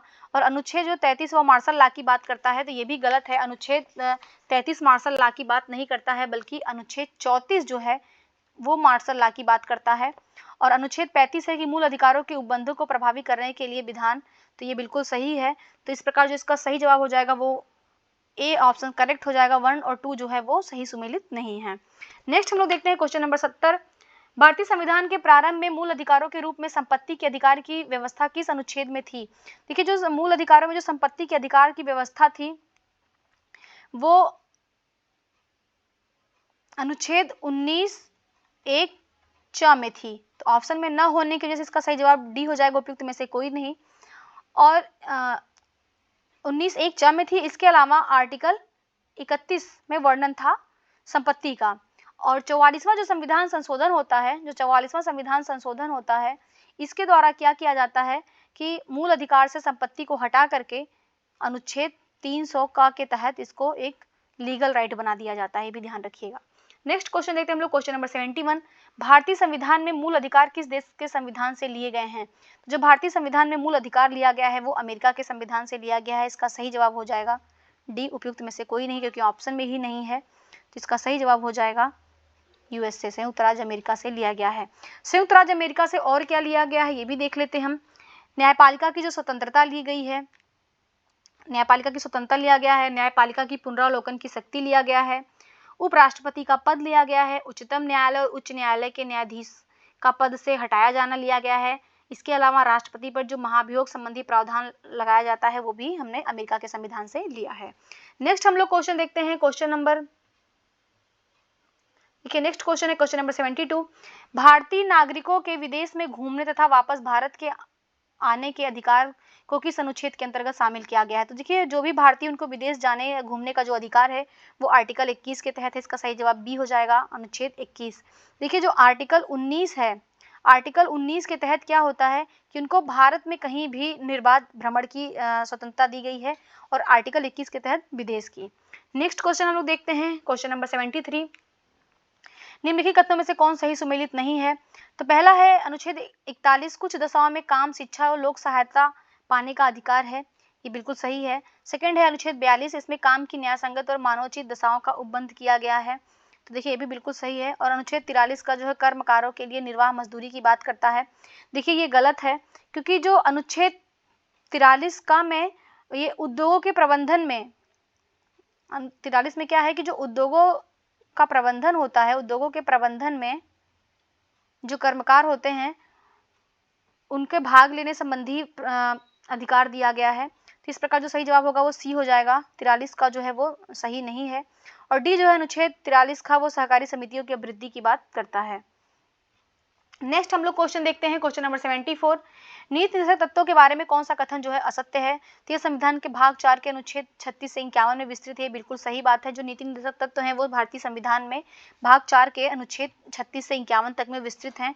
और बी है कि इसे भारतीय संविधान में आयरलैंड के संविधान से ग्रहण किया गया है, देखिए ये भी बिल्कुल करेक्ट है कि जो डीपीएसपी है, नीति निर्देशक तत्व है, उसको आयरलैंड के संविधान से लिया गया है। और थर्ड है नीति निर्देशक तत्व जो है वो उद्देश्य लोक कल्याणकारी राज्य का निर्माण करना है, तो ये भी बिल्कुल सही है। जो नीति निर्देशक तत्व होते हैं उसकी स्थापना का उद्देश्य ही है लोक कल्याणकारी राज्य बनाना।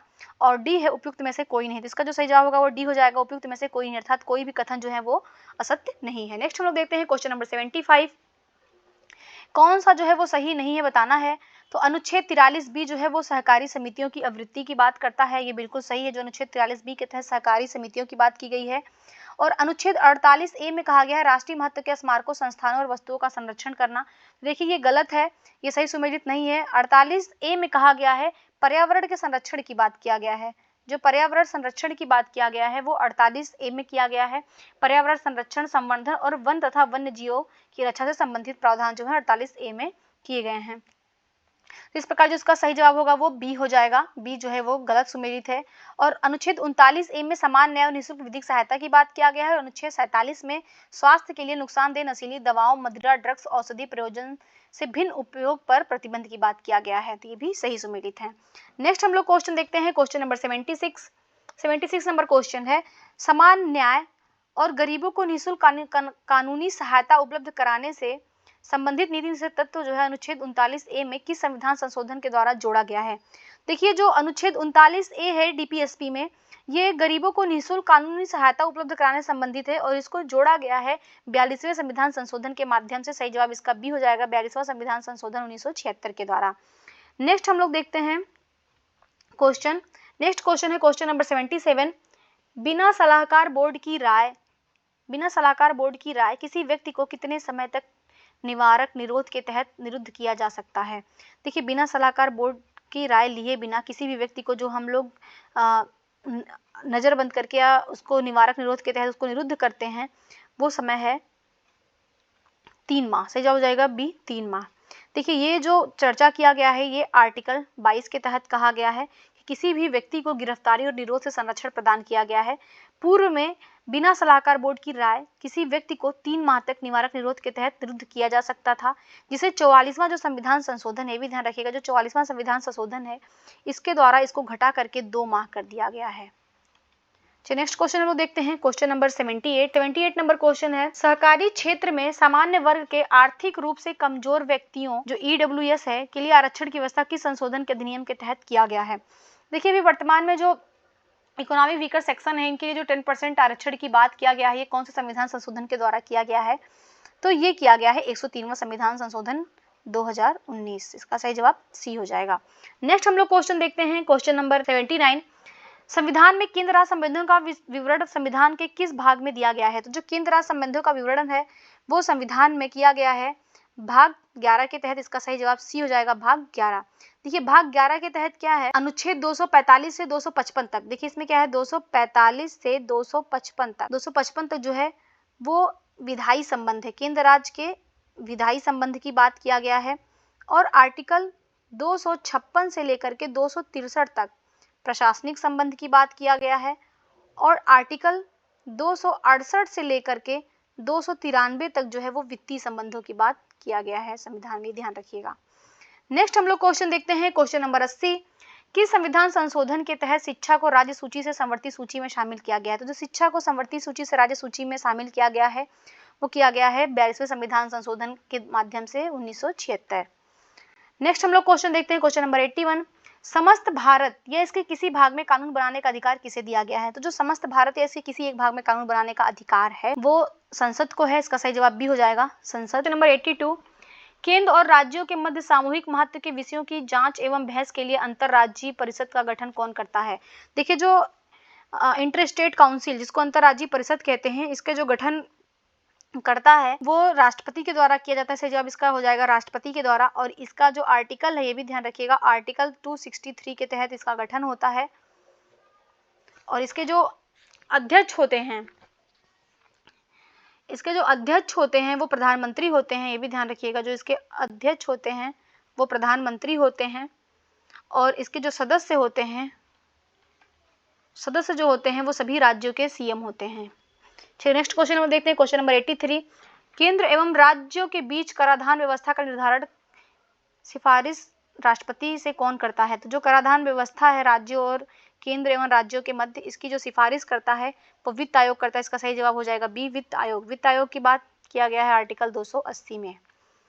नेक्स्ट क्वेश्चन हम लोग देखते हैं, क्वेश्चन नंबर 84, आनंदपुर साहिब प्रस्ताव का संबंध किससे है। देखिए जो आनंदपुर साहिब प्रस्ताव है इसका जो संबंध है, इसका संबंध केंद्र राज्य संबंधियों से। इसका सही जवाब सी हो जाएगा, केंद्र राज्य संबंधों से ये संबंधित है। देखिए होता क्या है कि 1973 में अकाली दल पंजाब के आनंदपुर साहिब में एक प्रस्ताव पास किया जाता है। और इसमें कहा जाता है कि केंद्र को मात्र रक्षा, विदेश संबंध, संचार एवं मुद्रा के अतिरिक्त अन्य सभी विषय जो है वो राज्य को सौंप देने चाहिए एवं संविधान को वास्तविक रूप से संघीय बनाया जाना चाहिए। और केंद्र में सभी राज्यों के लिए समान प्राधिकार और प्रतिनिधित्व सुनिश्चित किया जाना चाहिए, ये आनंदपुर साहिब प्रस्ताव में कहा गया था। नेक्स्ट हम लोग क्वेश्चन देखते हैं, नेक्स्ट क्वेश्चन है क्वेश्चन नंबर 85, संयुक्त राज्य लोक सेवा आयोग, संयुक्त राज्य लोक सेवा आयोग का गठन कौन करता है। तो संयुक्त राज्य लोक सेवा आयोग का जो गठन करता है वो करता है संसद। इसका सही जवाब सी हो जाएगा, संसद। संसद को शक्ति है कि विधानमंडलों के अनुरोध पर संसद क्या करती है, उसके अध्यक्ष और उनके सदस्यों को नियुक्त करती है। नेक्स्ट क्वेश्चन लोग देखते हैं, क्वेश्चन नंबर 86, भारतीय संसद द्वारा बनाए गए कानून लागू होंगे। तो जो भारतीय संसद जो भी कानून बनाती है वो भारतीय क्षेत्र के अंदर कहीं भी लागू होंगे, विदेशों में रह रहे भारतीयों पर, भारतीय नागरिकों पर भी लागू होंगे, और विश्व में कहीं भी भारतीय नागरिकों की जो संपत्ति उस पर लागू होंगे। इस प्रकार इसका सही जवाब डी हो जाएगा, उपयुक्त सभी पर। नेक्स्ट हम लोग क्वेश्चन देखते हैं, क्वेश्चन नंबर 87 नंबर क्वेश्चन है, प्रशासनिक सुधार आयोग का गठन किसकी अध्यक्षता में किया गया था। जो प्रशासनिक सुधार जिसको हम ARC कहते हैं, ARC का जो गठन किया गया था वो मोरारजी देसाई की अध्यक्षता में किया गया था। इसका सही जवाब बी हो जाएगा, मोरारजी देसाई। और ये किया गया था 1966 में। और इस आयोग का जो गठन किया गया था और इसकी रिपोर्ट का जो अध्ययन करने के लिए एक दल का गठन किया गया था, और उस दल के जो अध्यक्ष थे वो MC सीतलवाड़ थे, ये भी ध्यान रखिएगा। नेक्स्ट हम लोग क्वेश्चन देखते हैं, क्वेश्चन नंबर 88, यदि केंद्र सरकार किसी राज्य सरकार द्वारा ऋण लेने पर गारंटी देती है तो ये गारंटी किस पर भारित होगी। देखिए ये जो गारंटी होगी ना वो केंद्र की संचित निधि पर भारित होगी। इसका सही जवाब बी हो जाएगा, केंद्र की संचित निधि पर। नेक्स्ट हम लोग क्वेश्चन देखते हैं, क्वेश्चन नंबर 89, संविधान के किन अनुच्छेदों के बीच केंद्र एवं राज्यों के बीच प्रशासनिक संबंधों की व्याख्या की गई है? देखिए, अभी हमने ऊपर केंद्र राज्य संबंधों की बात की है। जो केंद्र राज्य संबंध है ये भारतीय संविधान में भाग 11 में वर्णित है। ये भी ध्यान रखिएगा, भाग 11 में ये वर्णित है केंद्र राज्य संबंध के तहत जो है वो प्रशासनिक संबंध की बात किया गया है 256 से लेकर 263 तक। इसका सही जवाब हो जाएगा बी, 256 से लेकर 263 तक। नेक्स्ट क्वेश्चन हम लोग देखते हैं, क्वेश्चन नंबर 90। समाजवादी पार्टी की स्थापना कब हुई थी? समाजवादी पार्टी की जो स्थापना हुई थी वो 1992 में हुई थी। इसका सही जवाब सी हो जाएगा। और 1980 में क्या होता है? बीजेपी की स्थापना होती है, भारतीय जनता पार्टी की स्थापना होती है। 1984 में क्या होता है? बहुजन समाज पार्टी की स्थापना होती है, बीएसपी की। और 1996 में जो राष्ट्रीय लोकदल है की स्थापना होती है। नेक्स्ट हम लोग क्वेश्चन देखते हैं, क्वेश्चन नंबर 91। निम्न में कौन सा राजनीतिक दल राष्ट्रीय दल नहीं है? तो कौन सा राजनीतिक दल है जो राष्ट्रीय दल नहीं है? तो देखिए, यहाँ पे ऑप्शन सही नहीं दिए हुए हैं, क्योंकि वर्तमान में टोटल 6 राष्ट्रीय दल हैं जिनको राष्ट्रीय दल का दर्जा प्राप्त है। ये 6 कौन है? एक तो आम आदमी पार्टी है, और एक बीजेपी है, थर्ड जो है वो इंडियन नेशनल कांग्रेस, और फोर्थ जो है वो बहुजन समाज पार्टी बीएसपी है, और फिफ्थ जो है वो कम्युनिस्ट पार्टी ऑफ इंडिया का जो मार्क्सवादी है सीपीआईएम है, और जो 6 नंबर पे है वो एनएनपी नेशनल पीपुल्स पार्टी। 6 पार्टियों को जो है वो राष्ट्रीय दल का दर्जा प्राप्त है। बाकी अभी देखिए जो भी बाहर हो गई है, टीएमसी बाहर हो गई है, तृणमूल कांग्रेस बाहर हो गई है, एनसीपी बाहर हो गई है, और इसके अलावा जो CPI communist party of India है ये बाहर हो गई है। तो देखिए, भारतीय कम्युनिस्ट पार्टी ये भी बाहर हो गई है, राष्ट्रवादी कांग्रेस ये भी बाहर हो गई है, और नेशनल पीपुल्स पार्टी इसको जो है दर्जा मिला है, और आम आदमी पार्टी को दर्जा मिला है। तो आप जो है क्वेश्चन में सही आंसर नहीं दिया गया है, तो आप इसको देख लीजिएगा। वर्तमान में केवल 6 पार्टियां हैं जो जिनको राजनीतिक दल का दर्जा प्राप्त हुआ है, और जो 3 पार्टी हैं वो जो राष्ट्रीय दल के दर्जे से बाहर हो गई हैं, टीएमसी, एनसीपी जो राष्ट्रवादी कांग्रेस है, और CPI communist party of India. Next हम लोग क्वेश्चन देखते हैं। नेक्स्ट क्वेश्चन है क्वेश्चन नंबर 92। किसी दल को राष्ट्रीय दल के रूप में मान्यता पाने के लिए कौन सी दशा पूरी करनी होगी? देखिए, कोई भी दल अगर उसको राष्ट्रीय दल का दर्जा प्राप्त करना है तो उसको कौन सा दशा जो है वो पूरा होना चाहिए? तो पहला है कम से कम 4 राज्यों में राज्य स्तरीय दल के रूप में उसको मान्यता मिली हो। देखिए, ये बिल्कुल करेक्ट है कि अगर कोई भी दल को राष्ट्रीय दल का दर्जा प्राप्त होना है तो उसको कम से कम 4 राज्यों में राज्य स्तरीय दल के रूप में उभर के आना होगा। और सेकंड है कि बी कह रहा है कम से कम 2 राज्यों में राज्य स्तरीय दल के रूप में मान्यता प्राप्त हो। देखिए, ये गलत है। और सी है कि 4 अथवा अधिक राज्यों में वैध मतों का 8% मत प्राप्त किया हो। देखिए, ये भी गलत है। देखिए, जो वर्तमान में देखिए कोई भी जो पंजीकृत दल है उसको कुछ शर्तें पूरी करनी होगी, जिसके आधार पर उसको राष्ट्रीय स्तर पर मान्यता मिलेगा, और ये मान्यता प्रदान करता है भारतीय चुनाव आयोग। तो पहला है कि कोई भी जो पंजीकृत दल है उसको 3 विभिन्न राज्यों में, देखिए कोई भी जो दल है उसको 3 विभिन्न राज्यों में लोकसभा सीटों का कम से कम, जो लोकसभा चुनाव है उसका कम से कम 2% सीटें हासिल करनी होगी, 2% सीटें हासिल करनी होगी। पहला तो ये है। और दूसरा है कि कोई भी दल 4 अलग राज्यों में वो लोकसभा या विधानसभा में जो भी चुनाव हुआ है, चाहे वो लोकसभा चाहे राज्य की वो विधानसभा है, उसके चुनाव में कम से कम 6% मत प्राप्त करे, 6% मत का प्राप्त करे, और इसके साथ लोकसभा में कम से कम वो 4 सीटें हासिल करे। लोकसभा में उसको 4 सीटें हासिल होनी चाहिए। थर्ड एक इसका आधार है कि किसी भी दल को कम से कम 4 या 4 से अधिक राज्यों में मान्यता प्राप्त होनी चाहिए राज्य स्तरीय दल का। तो ये ऑप्शन में दिया गया है, तो ये करेक्ट हो जाएगा। बाकी ये 2 इसके मान्यता है, ध्यान रखिएगा। नेक्स्ट क्वेश्चन देखते हैं, क्वेश्चन नंबर 93। देश में सन 2019 में संपन्न हुए राष्ट्रीय स्तर पर आम चुनाव किस नंबर के चुनाव थे? जो अभी 2019 में जो राष्ट्रीय स्तर पर जो चुनाव हुआ है, यानी लोकसभा का जो चुनाव हुआ है, वो कौन से स्तर का था? तो वो 17वें स्तर का था। इसका सही जवाब हो जाएगा सी, 17वीं लोकसभा थी। देखिए, जो पहली लोकसभा हुई थी वो 1952 में पहला चुनाव हुआ था, ये भी ध्यान रखिएगा। नेक्स्ट क्वेश्चन देखते हैं, 94 नंबर क्वेश्चन। निम्नलिखित कथनों पर विचार करना है, बताना है कौन सा कथन जो है सत्य नहीं है। पहला है कि राष्ट्रपति के चुनाव में संसद के दोनों सदनों के सदस्य शामिल होते हैं, और सेकंड है राष्ट्रपति के चुनाव में संसद के दोनों सदनों के निर्वाचित सदस्य शामिल होते हैं। देखिए, जो राष्ट्रपति का चुनाव होता है उसमें संसद के दोनों सदनों के सिर्फ निर्वाचित सदस्य शामिल होते हैं। इसका सही जवाब होगा केवल 2, इसका करेक्ट जवाब है। तो इस प्रकार इसका जो आंसर हो जाएगा वो केवल एक जो है वो सत्य नहीं है। नेक्स्ट क्वेश्चन हम लोग देखते हैं, क्वेश्चन नंबर 95। देखिए, नेक्स्ट क्वेश्चन देखते हैं, क्वेश्चन नंबर 95। निम्नलिखित में से कौन सा कथन जो है असत्य है, सत्य कथन बताना है। तो पहला है कि राष्ट्रपति को महाभियोग के द्वारा ही पद से हटाया जा सकता है। तो ये बिल्कुल सही है, राष्ट्रपति को उसके पद से हटाने के लिए महाभियोग की एक प्रक्रिया होती है जो आर्टिकल 61 में वर्णित है, इसके तहत ही हटाया जाता है। सेकंड है राज्यपाल राष्ट्रपति के प्रसाद पर्यंत पद धारण करता है। तो बिल्कुल सही है, वैसे तो संविधान में वर्णन है कि जो राज्यपाल का पद है वो 5 वर्ष के लिए होगा, परंतु वो राष्ट्रपति के प्रसाद पर्यंत पद धारण करता है। थर्ड है राज्यपाल को क्षमादान की शक्ति प्राप्त है, तो बिल्कुल सही है, राज्यपाल को जो है क्षमादान की शक्ति प्राप्त है। और फोर्थ है राज्यपाल की जो नियुक्ति है कॉलेजियम प्रणाली के द्वारा किया जाता है, तो ये बिल्कुल गलत है। कॉलेजियम प्रणाली के द्वारा जो है वो जजों की नियुक्ति होती है, ना कि राज्यपाल की नियुक्ति राष्ट्रपति के द्वारा किया जाता है। इस प्रकार जो असत्य कथन होगा वो डी हो जाएगा। नेक्स्ट हम लोग क्वेश्चन देखते हैं 96 नंबर क्वेश्चन, कौन सुमेलित नहीं है बताना है। अनुच्छेद है उसमें वर्णित उपबंध है। तो देखिए जो 153 अनुच्छेद है उसमें प्रत्येक राज्य के लिए एक राज्यपाल की बात की गई है, और 155 जो है 155 में राज्यपाल की नियुक्ति की बात किया गया है। जो अनुच्छेद 213 है उसमें राज्यपाल का भाषण नहीं है, बल्कि राज्यपाल का उसमें अध्यादेश है, ये भी ध्यान रखिएगा। 213 में राज्यपाल के द्वारा अध्यादेश का वर्णन है। तो इस प्रकार जो सही जवाब होगा वो सी हो जाएगा, सी का सुमेल सही नहीं है। और आर्टिकल 274 उसमें विधानसभा का विघटन की बात किया गया है। नेक्स्ट हम लोग क्वेश्चन देखते हैं, क्वेश्चन नंबर 97 नंबर क्वेश्चन है, इनमें से कौन सा कथन जो है वो सत्य है। पहला है भारतीय संविधान में सशक्त केंद्र के साथ संघीय व्यवस्था का रूप कनाडा के संविधान से लिया गया है। देखिए जो संघीय व्यवस्था हमारी ली गई है भारतीय संविधान में वो कनाडा के संघीय व्यवस्था के समान है, बिल्कुल करेक्ट है।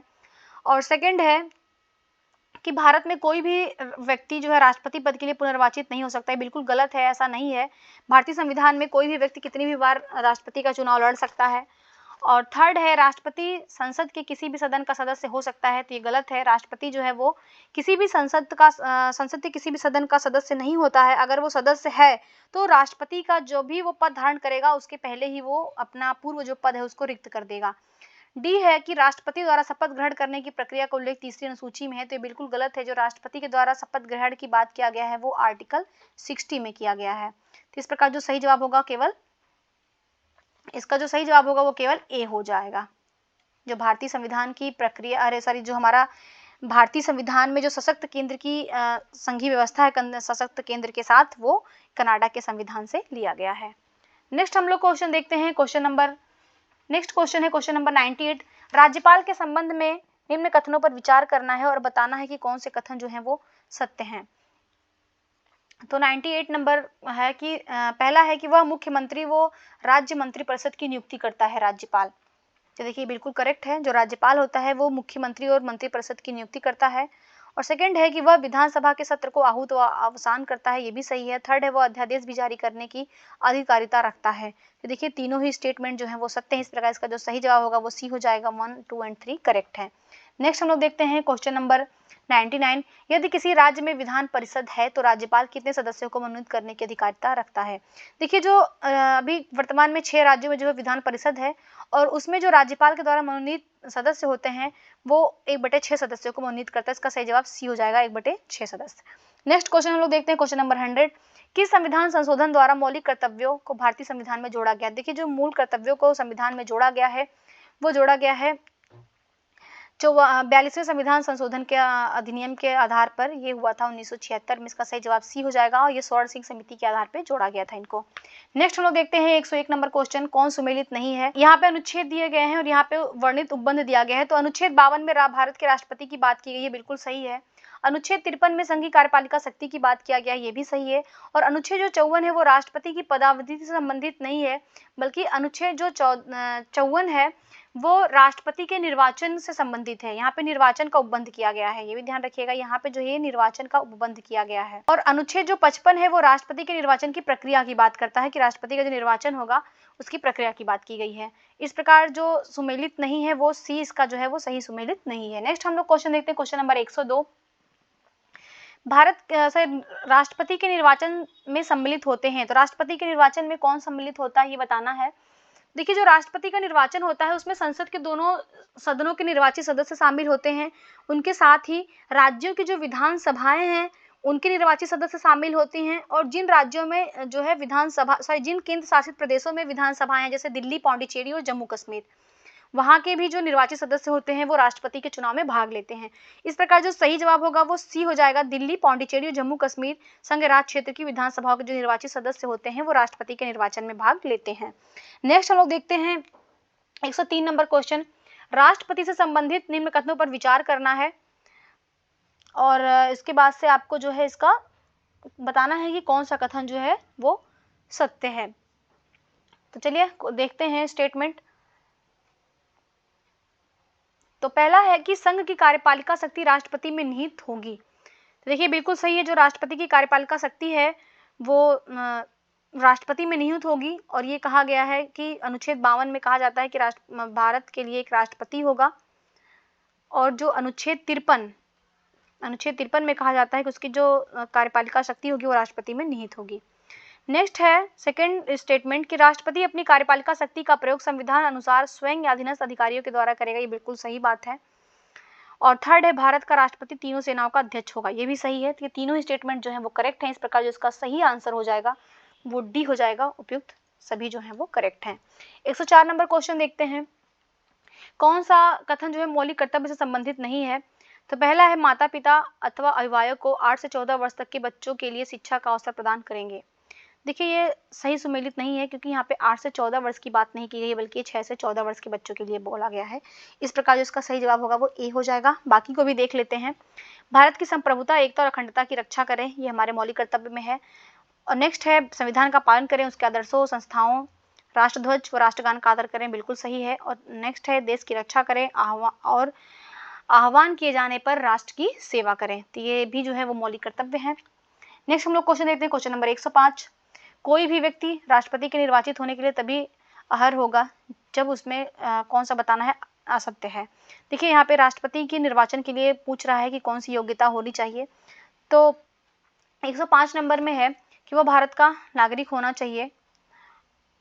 और सेकंड है कि वो 30 वर्ष की आयु पूरी कर चुका हो। देखिए ये गलत है, क्योंकि 30 वर्ष की आयु नहीं बल्कि राष्ट्रपति के पद के लिए 35 वर्ष की आयु का उल्लेख किया गया है। तो 2 जो है वो असत्य हो जाएगा। थर्ड है राप का पद धारण न करता हो, ये बिल्कुल सही है। तो इस प्रकार इसका जो सही जवाब होगा वो ए हो जाएगा। केवल 2 जो है वो असत्य कथन है। नेक्स्ट हम लोग 106 नंबर क्वेश्चन देखते हैं। राज्यपाल से संबंधित निम्न कथनों में कौन सा कथन जो है असत्य है? राज्यपाल से संबंधित कथन बताना है। तो इसका जो कार्यकाल है वो 5 वर्ष का होता है। और सेकंड है एक राज्यपाल एक से ज्यादा राज्यों के राज्यपाल का पदभार ग्रहण कर सकता है, ये भी सही है। सी है जब तक राज्यपाल के उत्तराधिकारी का चयन नहीं कर लिया जाता वो अपने पद पर बना रहता है, ये भी सही है। और डी है राज्यपाल का कार्यकाल पूरा होने पर वह पुनः नियुक्त नहीं हो सकता। देखिए ये गलत है। ऐसा नहीं है कि वो पुनः नियुक्त नहीं हो सकता है, वो कितनी बार भी नियुक्त हो सकता है। इसलिए इसका जो गलत जवाब हो जाएगा, सॉरी इसका जो क्वेश्चन के हिसाब से सही जवाब होगा वो डी हो जाएगा। नेक्स्ट हम लोग क्वेश्चन देखते हैं, क्वेश्चन नंबर 107। किसी व्यक्ति को राज्यपाल के रूप में तभी नियुक्त किया जा सकता है जब, देखिए कोई भी व्यक्ति राज्यपाल के रूप में तभी नियुक्त होगा जब वह 35 वर्ष की आयु पूरी कर लिया हो। ये गलत है। सी इसका सही जवाब होगा जब वो 35 वर्ष की आयु पूरी कर लिया हो तभी वो राज्यपाल पद ग्रहण कर सकता है। और राष्ट्रपति के लिए भी 35 वर्ष की आयु का ही था उल्लेख, ये भी ध्यान रखिएगा। 108 नंबर क्वेश्चन देखते हैं। इनमें से किसकी नियुक्ति राष्ट्रपति के द्वारा नहीं की जा सकती है? तो देखिए जो राष्ट्रपति के द्वारा नियुक्ति होती है वो महान्यायवादी की होती है, महालेखा परीक्षक की होती है, राजभाषा आयोग की होती है, लेकिन महाधिवक्ता की नहीं होती है। महाधिवक्ता की जो नियुक्ति होती है आर्टिकल 165 के तहत इसकी नियुक्ति जो है वो राज्यपाल करता है। ध्यान रखिएगा, इसकी नियुक्ति जो है वो राज्यपाल के द्वारा किया जाता है। इस प्रकार इसका सही जवाब बी हो जाएगा। नेक्स्ट हम लोग क्वेश्चन देखते हैं। क्वेश्चन होगा हमारा नेक्स्ट 109 नंबर क्वेश्चन। निम्न कथनों में से कौन सा कथन जो है भारत शासन अधिनियम 1958 से संबंधित नहीं है? तो देखिए जो भारत शासन अधिनियम 1958 आया था इसके तहत भारत शासन व्यवस्था पर महारानी का नियंत्रण हो गया था, बिल्कुल सही बात है। सेकंड है इसने भारत के राज्य सचिव पद को समाप्त कर दिया था। देखिए गलत है। 1858 का जो अधिनियम आया था भारत शासन अधिनियम, उसके द्वारा एक नया पद क्रिएट किया गया था जो राज्य सचिव का पद था। यहाँ पे तो समाप्त करने की बात कर रहा है, इसलिए ये गलत हो जाएगा। थर्ड है गवर्नर जनरल का पदनाम बदल कर भारत का वायसराय कर दिया गया था, बिल्कुल सही है। और डी है भारत का प्रथम जो वायसराय था वो लॉर्ड कैनिंग बना था, तो ये भी सही है। तो इस प्रकार जो क्वेश्चन के हिसाब से इसका सही जवाब होगा वो बी हो जाएगा। नेक्स्ट हम लोग क्वेश्चन देखते हैं। नेक्स्ट क्वेश्चन है क्वेश्चन नंबर 110। भारतीय संविधान में सशक्त केंद्र के साथ संघीय व्यवस्था की अवधारणा किस देश के संविधान से ली गई है? देखिए जो भारतीय संविधान में सशक्त केंद्र के साथ संघीय व्यवस्था की अवधारणा लिया गया है वो कनाडा के संविधान से लिया गया। इसका सही जवाब ए हो जाएगा, कनाडा का संविधान।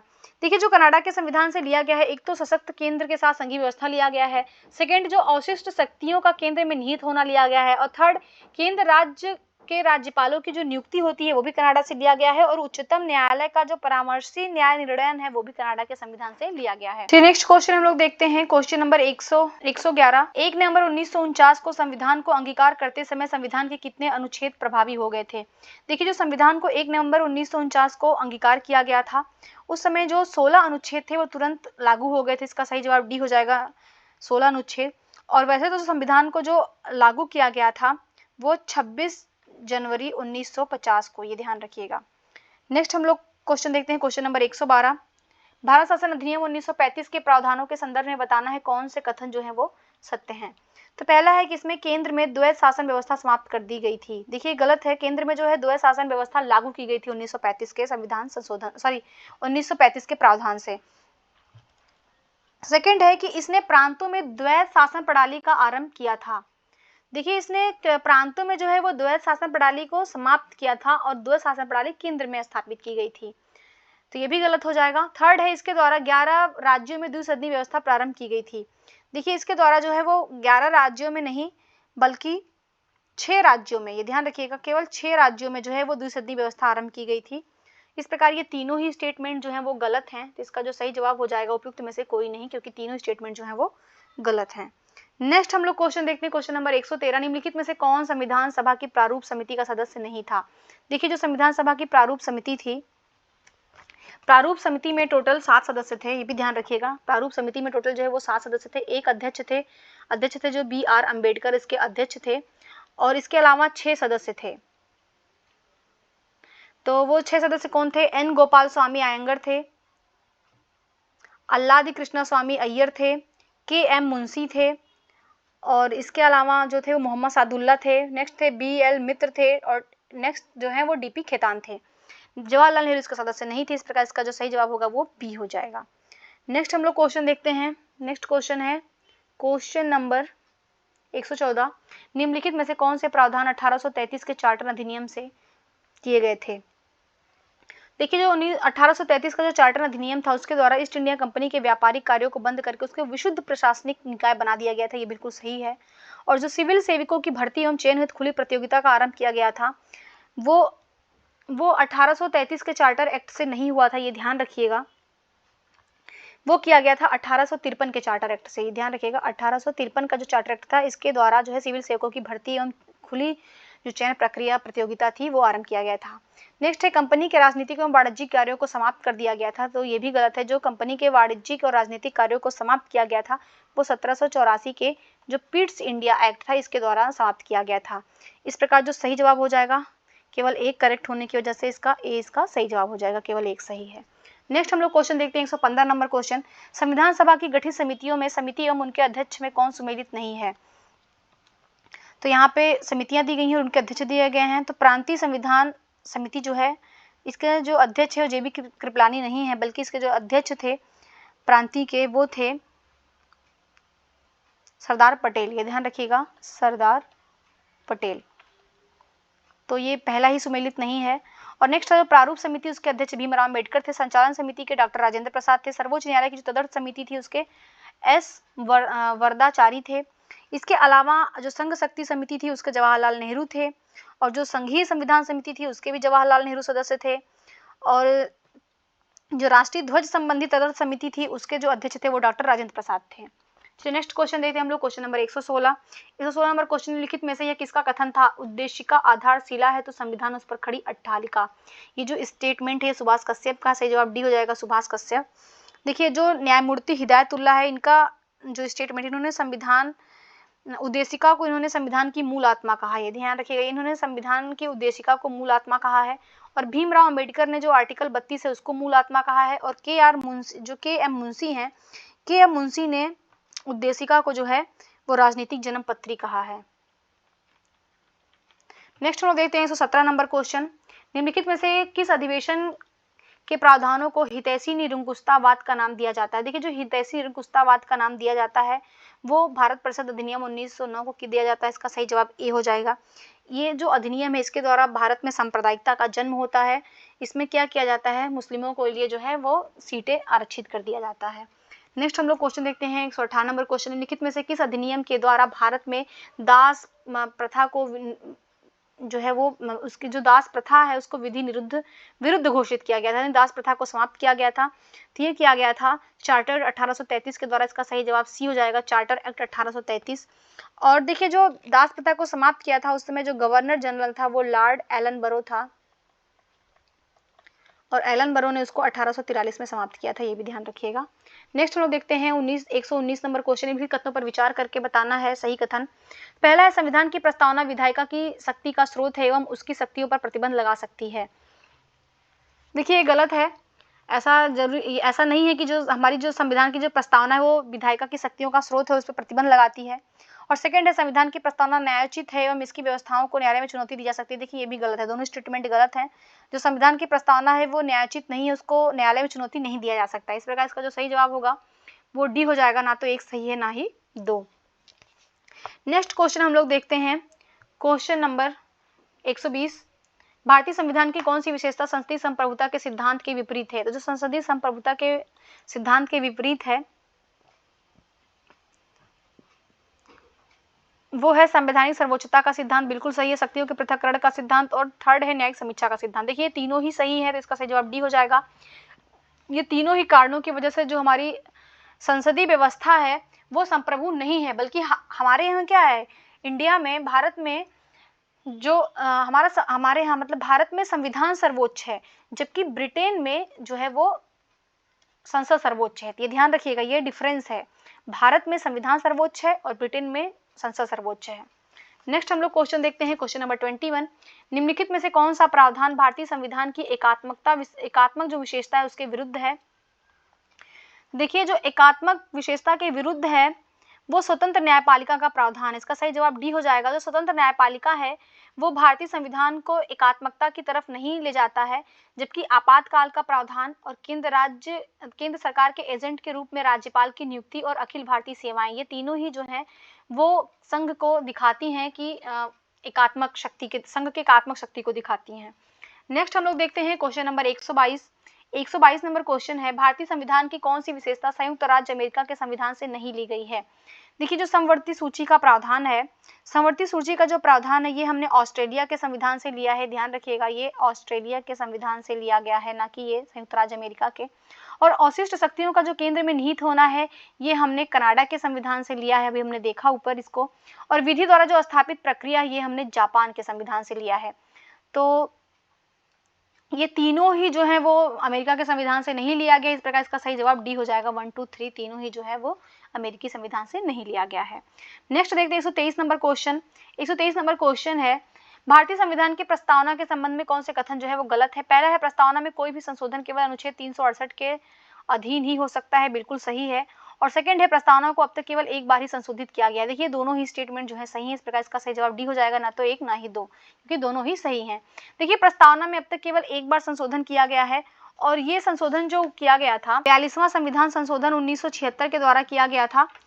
और इसमें 3 शब्दों को जोड़ा गया था संविधान में, समाजवादी, पंथ निरपेक्ष और अखंडता। इन 3 नए शब्दों को जो है वो संविधान में ऐड किया गया था, आप ये ध्यान रखिएगा। चलिए नेक्स्ट क्वेश्चन हम लोग देखते हैं। नेक्स्ट क्वेश्चन है हमारा क्वेश्चन नंबर 124। बताना है कौन से कथन जो है वो सत्य हैं, सत्य कथन को बताना है।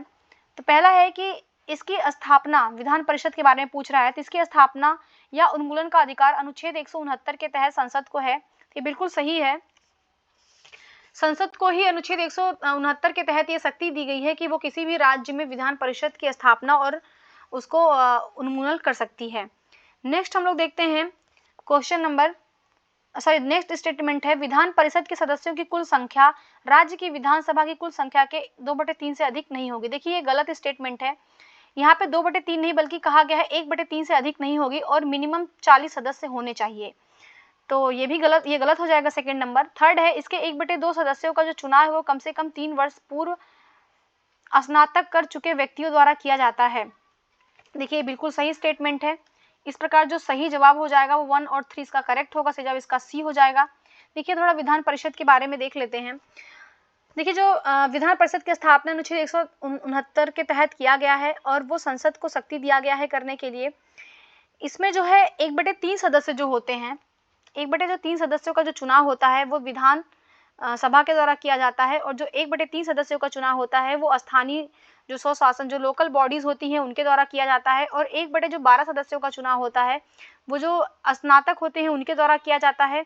और 1/12 सदस्यों का चुनाव होता है वो शिक्षकों के द्वारा किया जाता है।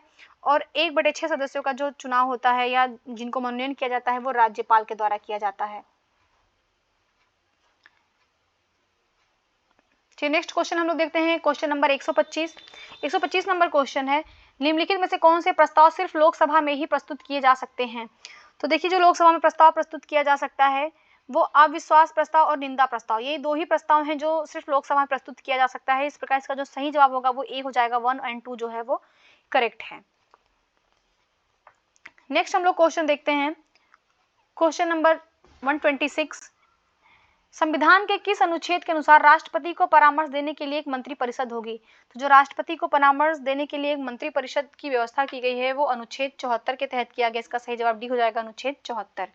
नेक्स्ट देखते हैं 127 नंबर क्वेश्चन, प्रधानमंत्री के संबंध में कौन सा कथन जो है वो सत्य है। पहला है प्रधानमंत्री दोनों सदनों में से किसी भी सदन का सदस्य हो सकता है, बिल्कुल सही है। और बी है प्रधानमंत्री राष्ट्रपति के प्रसाद पर्यंत पद धारण करता है। देखिए ये भी बिल्कुल सही है, जो प्रधानमंत्री है वो राष्ट्रपति के प्रसाद पर्यंत अपना पद धारण करता है। और सी है कि वह बहुमत दल का नेता होता है, ये भी सही है। तो इस प्रकार इसका जो सही जवाब होगा वो डी हो जाएगा, उपयुक्त सभी, जो सभी कथन है वो सत्य हैं। नेक्स्ट हम लोग देखते हैं 128 नंबर क्वेश्चन, राष्ट्रपति पर महाभियोग चलाए जाने के लिए न्यूनतम कितने सदस्यों का हस्ताक्षर आवश्यक है। देखिए जो राष्ट्रपति पे महाभियोग की बात की गई है वो आर्टिकल 61 के तहत किया गया है, इससे महाभियोग प्रक्रिया की बात की गई है। और इसके लिए जो न्यूनतम सदस्य होने चाहिए वो 1/4 सदस्य, संसद के 1/4 सदस्य जो हैं अगर हस्ताक्षर कर देते हैं तो जो महाभियोग की प्रक्रिया है वो प्रारंभ हो जाती है। और इसको प्रारंभ करने के लिए राष्ट्रपति को 14 दिन की पूर्व नोटिस देनी पड़ती है। महाभियोग का जो प्रस्ताव होता है वो 2/3 बहुमत से पारित होना चाहिए। उसके पश्चात ये दूसरे सदन में जाता है जिससे इन आरोपों की जांच की जाती है। और जो भी राष्ट्रपति, उस जांच में क्या होता है कि राष्ट्रपति को ये अधिकार होता है कि उपस्थित होकर के अपना प्रतिनिधित्व कर सके। यदि दूसरा सदन भी उन आरोपों को सही पाता है तो महाभियोग जो है टोटली 2/3 सदस्यों से पारित माना जाएगा और राष्ट्रपति को प्रस्ताव पारित होने की तिथि से उनके पद से हटा दिया जाता है। नेक्स्ट हम लोग देखते हैं 129 नंबर क्वेश्चन, संविधान के किस अनुच्छेद में राज्य का महाधिवक्ता पद का प्रावधान है। देखिए जो राज्य का महाधिवक्ता पद है जिसकी नियुक्ति जो है ये राज्यपाल के द्वारा किया जाता है, ये भी ध्यान रखिएगा। इसकी जो नियुक्ति है वो राज्यपाल करता है और ये आर्टिकल 165 के तहत है। सही जवाब इसका बी हो जाएगा। देखिए जो महाधिवक्ता है और केंद्र में क्या होता है, तो केंद्र में महान्यायवादी होता है। ठीक है, केंद्रीय महान्यायवादी होता है। आप कमेंट करके बताइए कौन से अनुच्छेद के तहत महान्यायवादी के पद की बात की गई है। नेक्स्ट हम लोग क्वेश्चन देखते हैं, नेक्स्ट क्वेश्चन है क्वेश्चन नंबर 130, विधान परिषद के बारे में निम्नलिखित कथनों पर विचार कीजिए। तो विधान परिषद के बारे में बताना है कौन सा कथन जो है वो सत्य नहीं है। तो पहला है कि भारत के सभी राज्यों में विधान परिषद है। तो देखिए बिल्कुल गलत है, भारत के सभी राज्यों में विधान परिषद नहीं है, केवल 6 राज्यों में ही जो है विधान परिषद है। इसके सभापति का चुनाव राज्यपाल के द्वारा किया जाता है। देखिए जिसके जो सभापति का चुनाव है वो राज्यपाल के द्वारा नहीं किया जाता था, ये भी गलत है। उसके जो सभापति का चुनाव होता है वो विधान परिषद के सदस्यों के द्वारा ही चुना जाता है। और थर्ड है, विधान परिषद में चुने जाने के लिए सदस्यों की जो न्यूनतम आयु है 35 वर्ष होनी चाहिए। देखिए ये भी गलत है, 35 वर्ष नहीं बल्कि 30 वर्ष होनी चाहिए। और फोर्थ है, राज्य विधान परिषद के 1/3 सदस्य जो है राज्यपाल के द्वारा मनोनीत किए जाते हैं। देखिए ये भी गलत है, 1/3 सदस्य नहीं बल्कि 1/6 सदस्य जो है वो राज्यपाल के द्वारा मनोनीत किए जाते हैं। तो आप देख सकते हैं कि यहाँ पे ये चारों ही स्टेटमेंट जो हैं वो गलत हैं। तो इसका जो सही जवाब होगा वो डी हो जाएगा, 1 2 3 4 इनकरेक्ट है। 131 नंबर क्वेश्चन देखते हैं, राज्य विधानमंडल के द्वारा पारित किसी भी विधेयक को रोकने की राज्य विधान परिषद के पास अधिकतम समय सीमा होती है। तो देखिए जो राज्य विधानमंडल के द्वारा कोई भी विधेयक पारित किया गया है और राज्य विधान परिषद को उसके पास रोकने के लिए मैक्सिमम 4 महीने का टाइम होता है। इसका सही जवाब डी हो जाएगा, 4 माह। 4 माह के बाद वो विधेयक अपने आप पारित मान लिया जाता है। नेक्स्ट हम लोग देखते हैं 132 नंबर क्वेश्चन, किस अनुच्छेद के तहत किसी विधेयक को पारित करने के लिए संयुक्त अधिवेशन का प्रावधान किया गया है। देखिए जो संयुक्त अधिवेशन का प्रावधान किया गया है अनुच्छेद 108 के तहत किया गया है। इसका सही जवाब बी हो जाएगा, अनुच्छेद 108। देखिए अनुच्छेद 108 के तहत क्या किया गया है कि संसद के जो दोनों सदनों की संयुक्त बैठक का प्रावधान किया गया है। और ये जो लिया गया है ये ऑस्ट्रेलिया से लिया गया है, ये भी ध्यान रखिएगा। जो संयुक्त अधिवेशन की बात है ये ऑस्ट्रेलिया के संविधान से लिया गया है। और ऑस्ट्रेलिया के संविधान से हमने क्या लिया है ये भी जान लेते हैं। तो समवर्ती सूची एवं व्यापार, वाणिज्य और समागम की स्वतंत्रता हमने जो है ऑस्ट्रेलिया के संविधान से लिया है। देखिए जो आर्टिकल 102 है, आर्टिकल 102 में संसद के सदस्यों के लिए निर्भरताओं की व्याख्या की गई है और अनुच्छेद 112 में जो है वो वार्षिक वित्तीय विवरण जिसको हम लोग बजट कहते हैं इसकी व्याख्या किया गया है। और जो आर्टिकल 114 है इसमें जो विनियोग विधेयक है इसका प्रावधान किया गया है अनुच्छेद 114 में। नेक्स्ट क्वेश्चन नंबर 133 देखते हैं, निम्नलिखित में से कौन सा संसद सदस्यों का सामूहिक विशेषाधिकार नहीं है। तो देखिए यहाँ पे सामूहिक विशेषाधिकार पूछ रहा है। पहला है साक्षी के रूप में उपस्थिति से स्वतंत्रता। देखिए ये जो साक्षी के रूप में उपस्थिति से स्वतंत्रता है ये व्यक्तिगत अधिकार है, ना कि ये सामूहिक विशेषाधिकार। इस प्रकार इसका सही जवाब ए हो जाएगा।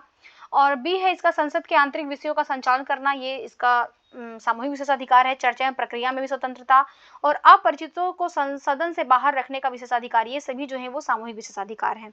नेक्स्ट हम लोग क्वेश्चन देखते हैं, क्वेश्चन नंबर 134, निम्नलिखित में से संसद के सत्रों में कौन शामिल नहीं है।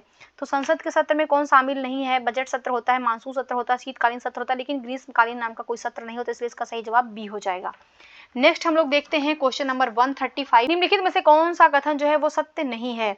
कौन सा कथन जो है वो सत्य नहीं है तो बताना है यहाँ पे। पहला है मंत्रिपरिषद का एक निश्चित कार्यकाल होता है, और सेकंड है मंत्रिपरिषद के सदस्य सामूहिक रूप से लोकसभा के प्रति उत्तरदायी होते हैं, और थर्ड है मंत्रिपरिषद के सदस्य व्यक्तिगत रूप से संसद के प्रति उत्तरदायी होते हैं। फोर्थ है मंत्रिपरिषद के सदस्यों की संख्या लोकसभा के सदस्य संख्या का 15% से अधिक नहीं होना चाहिए। देखिए यहाँ पे जो स्टेटमेंट सही नहीं है वो फर्स्ट कि मंत्रिपरिषद का एक निश्चित कार्यकाल होता है। देखिए मंत्रिपरिषद का कोई निश्चित कार्यकाल नहीं होता है, वह तभी तक अस्तित्व में बनी रहती है जब तक उसको लोकसभा में बहुमत प्राप्त होता है। तो इस प्रकार ये स्टेटमेंट गलत हो गया। और जो थर्ड स्टेटमेंट है कि मंत्रिपरिषद के सदस्य जो है व्यक्तिगत रूप से संसद के प्रति उत्तरदायी होते हैं, तो ये गलत है। वो व्यक्तिगत रूप से जो है वो राष्ट्रपति के प्रति उत्तरदायी होते हैं, ये ध्यान रखिएगा, और सामूहिक रूप से वो लोकसभा के प्रति। इस प्रकार जो सही जवाब हो जाएगा वो 1 और 3 इसका गलत होने की वजह से सही जवाब सी हो जाएगा। देखिए जो मंत्रिपरिषद के सदस्यों की संख्या लोकसभा में 15% से अधिक नहीं होनी चाहिए, ये किया गया था 91 संविधान संशोधन जो 2003 में हुआ था, इसमें ये कहा गया था। नेक्स्ट हम लोग क्वेश्चन देखते हैं, नेक्स्ट क्वेश्चन है क्वेश्चन नंबर 136, निम्नलिखित में से कौन केंद्र शासित प्रदेश में विधानमंडल के सृजन के लिए अधिकृत है। केंद्र शासित प्रदेशों में जो विधानमंडल का सृजन किया जाता है वो संसद के द्वारा किया जाता है, इसका सही जवाब हो जाएगा सी संसद। देखिए वर्तमान में जो है दिल्ली, पुदुचेरी, जम्मू कश्मीर में विधानमंडल है। नेक्स्ट हम लोग क्वेश्चन देखते हैं, क्वेश्चन नंबर 137, राज्य के मुख्यमंत्री के विषय में कौन से कथन सत्य है ये बताना है। तो पहला है कि वह राज्य का कार्यकारी प्रमुख होता है, और नेक्स्ट क्वेश्चन देखते हैं हम लोग को क्वेश्चन नंबर 137 कि राज्य के मुख्यमंत्री के विषय में बताना है कौन से कथन जो है वो सत्य हैं। तो पहला है कि वह राज्य का कार्यकारी प्रमुख होता है। देखिए जो मुख्यमंत्री होता है ये राज्य का कार्यकारी प्रमुख नहीं होता है, राज्य का जो कार्यकारी प्रमुख होता है वो राज्यपाल होता है, ये ध्यान रखिएगा, राज्यपाल जो होता है वो राज्य का कार्यकारी प्रमुख होता है। सेकंड है कि राज्य के सभी कार्यपालिका संबंधी कार्य जो है वो मुख्यमंत्री के नाम से होते हैं, ये भी गलत है, मुख्यमंत्री के नाम से नहीं बल्कि जो राज्यपाल है राज्यपाल के नाम से होते हैं। थर्ड है कि वो केवल विधानसभा का सदस्य हो सकता है, ये गलत है, मुख्यमंत्री विधानसभा नहीं, जहाँ पे विधान परिषद है वहाँ का भी सदस्य हो सकता है और जहाँ पे विधानसभा है वहाँ का भी सदस्य हो सकता है, अर्थात दोनों सदनों में से किसी भी सदन का सदस्य हो सकता है। फोर्थ है वह मंत्रियों का चयन अपने विवेक से करता है। देखिए ये सही स्टेटमेंट है, मुख्यमंत्री जो है वो अपने मंत्रियों का चयन अपने विवेक से करता है, इस प्रकार इसका जो सही जवाब होगा वो डी हो जाएगा। नेक्स्ट हम लोग देखते हैं क्वेश्चन नंबर 138, निम्नलिखित में से किस परिस्थिति में किसी संसद सदस्य को अयोग्य घोषित किया जा सकता है। देखिए जो किसी संसद सदस्य को अयोग्य घोषित किया जा सकता है, पहला है कि वह अपने राजनीतिक दल की सदस्यता स्वेच्छा से छोड़ देता है, तो बिल्कुल सही है। और सेकंड है कोई निर्दलीय सदस्य के रूप में निर्वाचन के बाद किसी दल में शामिल हो जाता है, तो ये भी सही है। और थर्ड है वो अपनी राजनीतिक पार्टी के द्वारा दिए गए निर्देशों के विपरीत यदि मतदान कर रहा है तो भी। तो तीनों स्टेटमेंट जो है वो अयोग्यता के लिए सही है, इसका सही जवाब डी हो जाएगा 1, 2 और 3। देखिए जो संसद सदस्यों की अयोग्यता से संबंधित, देखिए यहाँ पे जो संसद सदस्य को अयोग्य घोषित करने की बात किया जा रहा है इसको दल बदल कहा जाता है, दल बदल कानून। और ये जो दल बदल कानून है ये 52वां संविधान संशोधन के तहत 1985 में हमारे संविधान में जोड़ा गया था। नेक्स्ट क्वेश्चन में देखते हैं क्वेश्चन नंबर 139, संसद के किसी सदस्य द्वारा वाद विवाद को समाप्त करने के लिए लाया जाने वाला प्रस्ताव है। देखिए अगर वाद विवाद को समाप्त करने के लिए कोई प्रस्ताव लाया जाता है, कटौती प्रस्ताव, इसका सही जवाब ए हो जाएगा, कटौती प्रस्ताव। कटौती प्रस्ताव को लाया जाता है, इसके बाद मतदान की प्रक्रिया आरंभ हो जाती है इसको स्वीकृति होने के बाद। देखिए जो कटौती प्रस्ताव होता है वो 4 प्रकार का होता है, एक साधारण कटौती होती है, एक घटकों में कटौती होती है, नेक्स्ट कंगारू कटौती होती है और नेक्स्ट गिलोटिन प्रस्ताव आता है। नेक्स्ट हम लोग देखते हैं और लास्ट क्वेश्चन है ये 140 नंबर क्वेश्चन, बताना है कौन जो है सुमेलित नहीं है। यहाँ पे राज्य है और उसकी लोकसभा में आवंटित सीटें दी गई हैं। देखिए जो राजस्थान में 25 सीटें लोकसभा में आवंटित हैं, पंजाब में जो है वो 12 सीटें आवंटित नहीं है बल्कि 13 सीटें आवंटित हैं लोकसभा की। गोवा में 2 हैं, बिहार में 40 हैं। इस प्रकार जो सही जवाब होगा वो बी हो जाएगा, बी जो है करेक्ट नहीं है। तो ये थे हमारे टोटल 140 क्वेश्चन जो भारतीय संविधान से संबंधित थे, जिसे हमने आज कवर कर लिया। अब मिलेंगे अपने नेक्स्ट टेस्ट में। अगर आपको हमारी वीडियोस अच्छी लग रही हो तो प्लीज़ आप मेरे चैनल को सब्सक्राइब करिए, मेरे वीडियोस को लाइक करिए, अपने फ्रेंड्स में शेयर करिए। देखने के लिए आप लोग का बहुत बहुत धन्यवाद।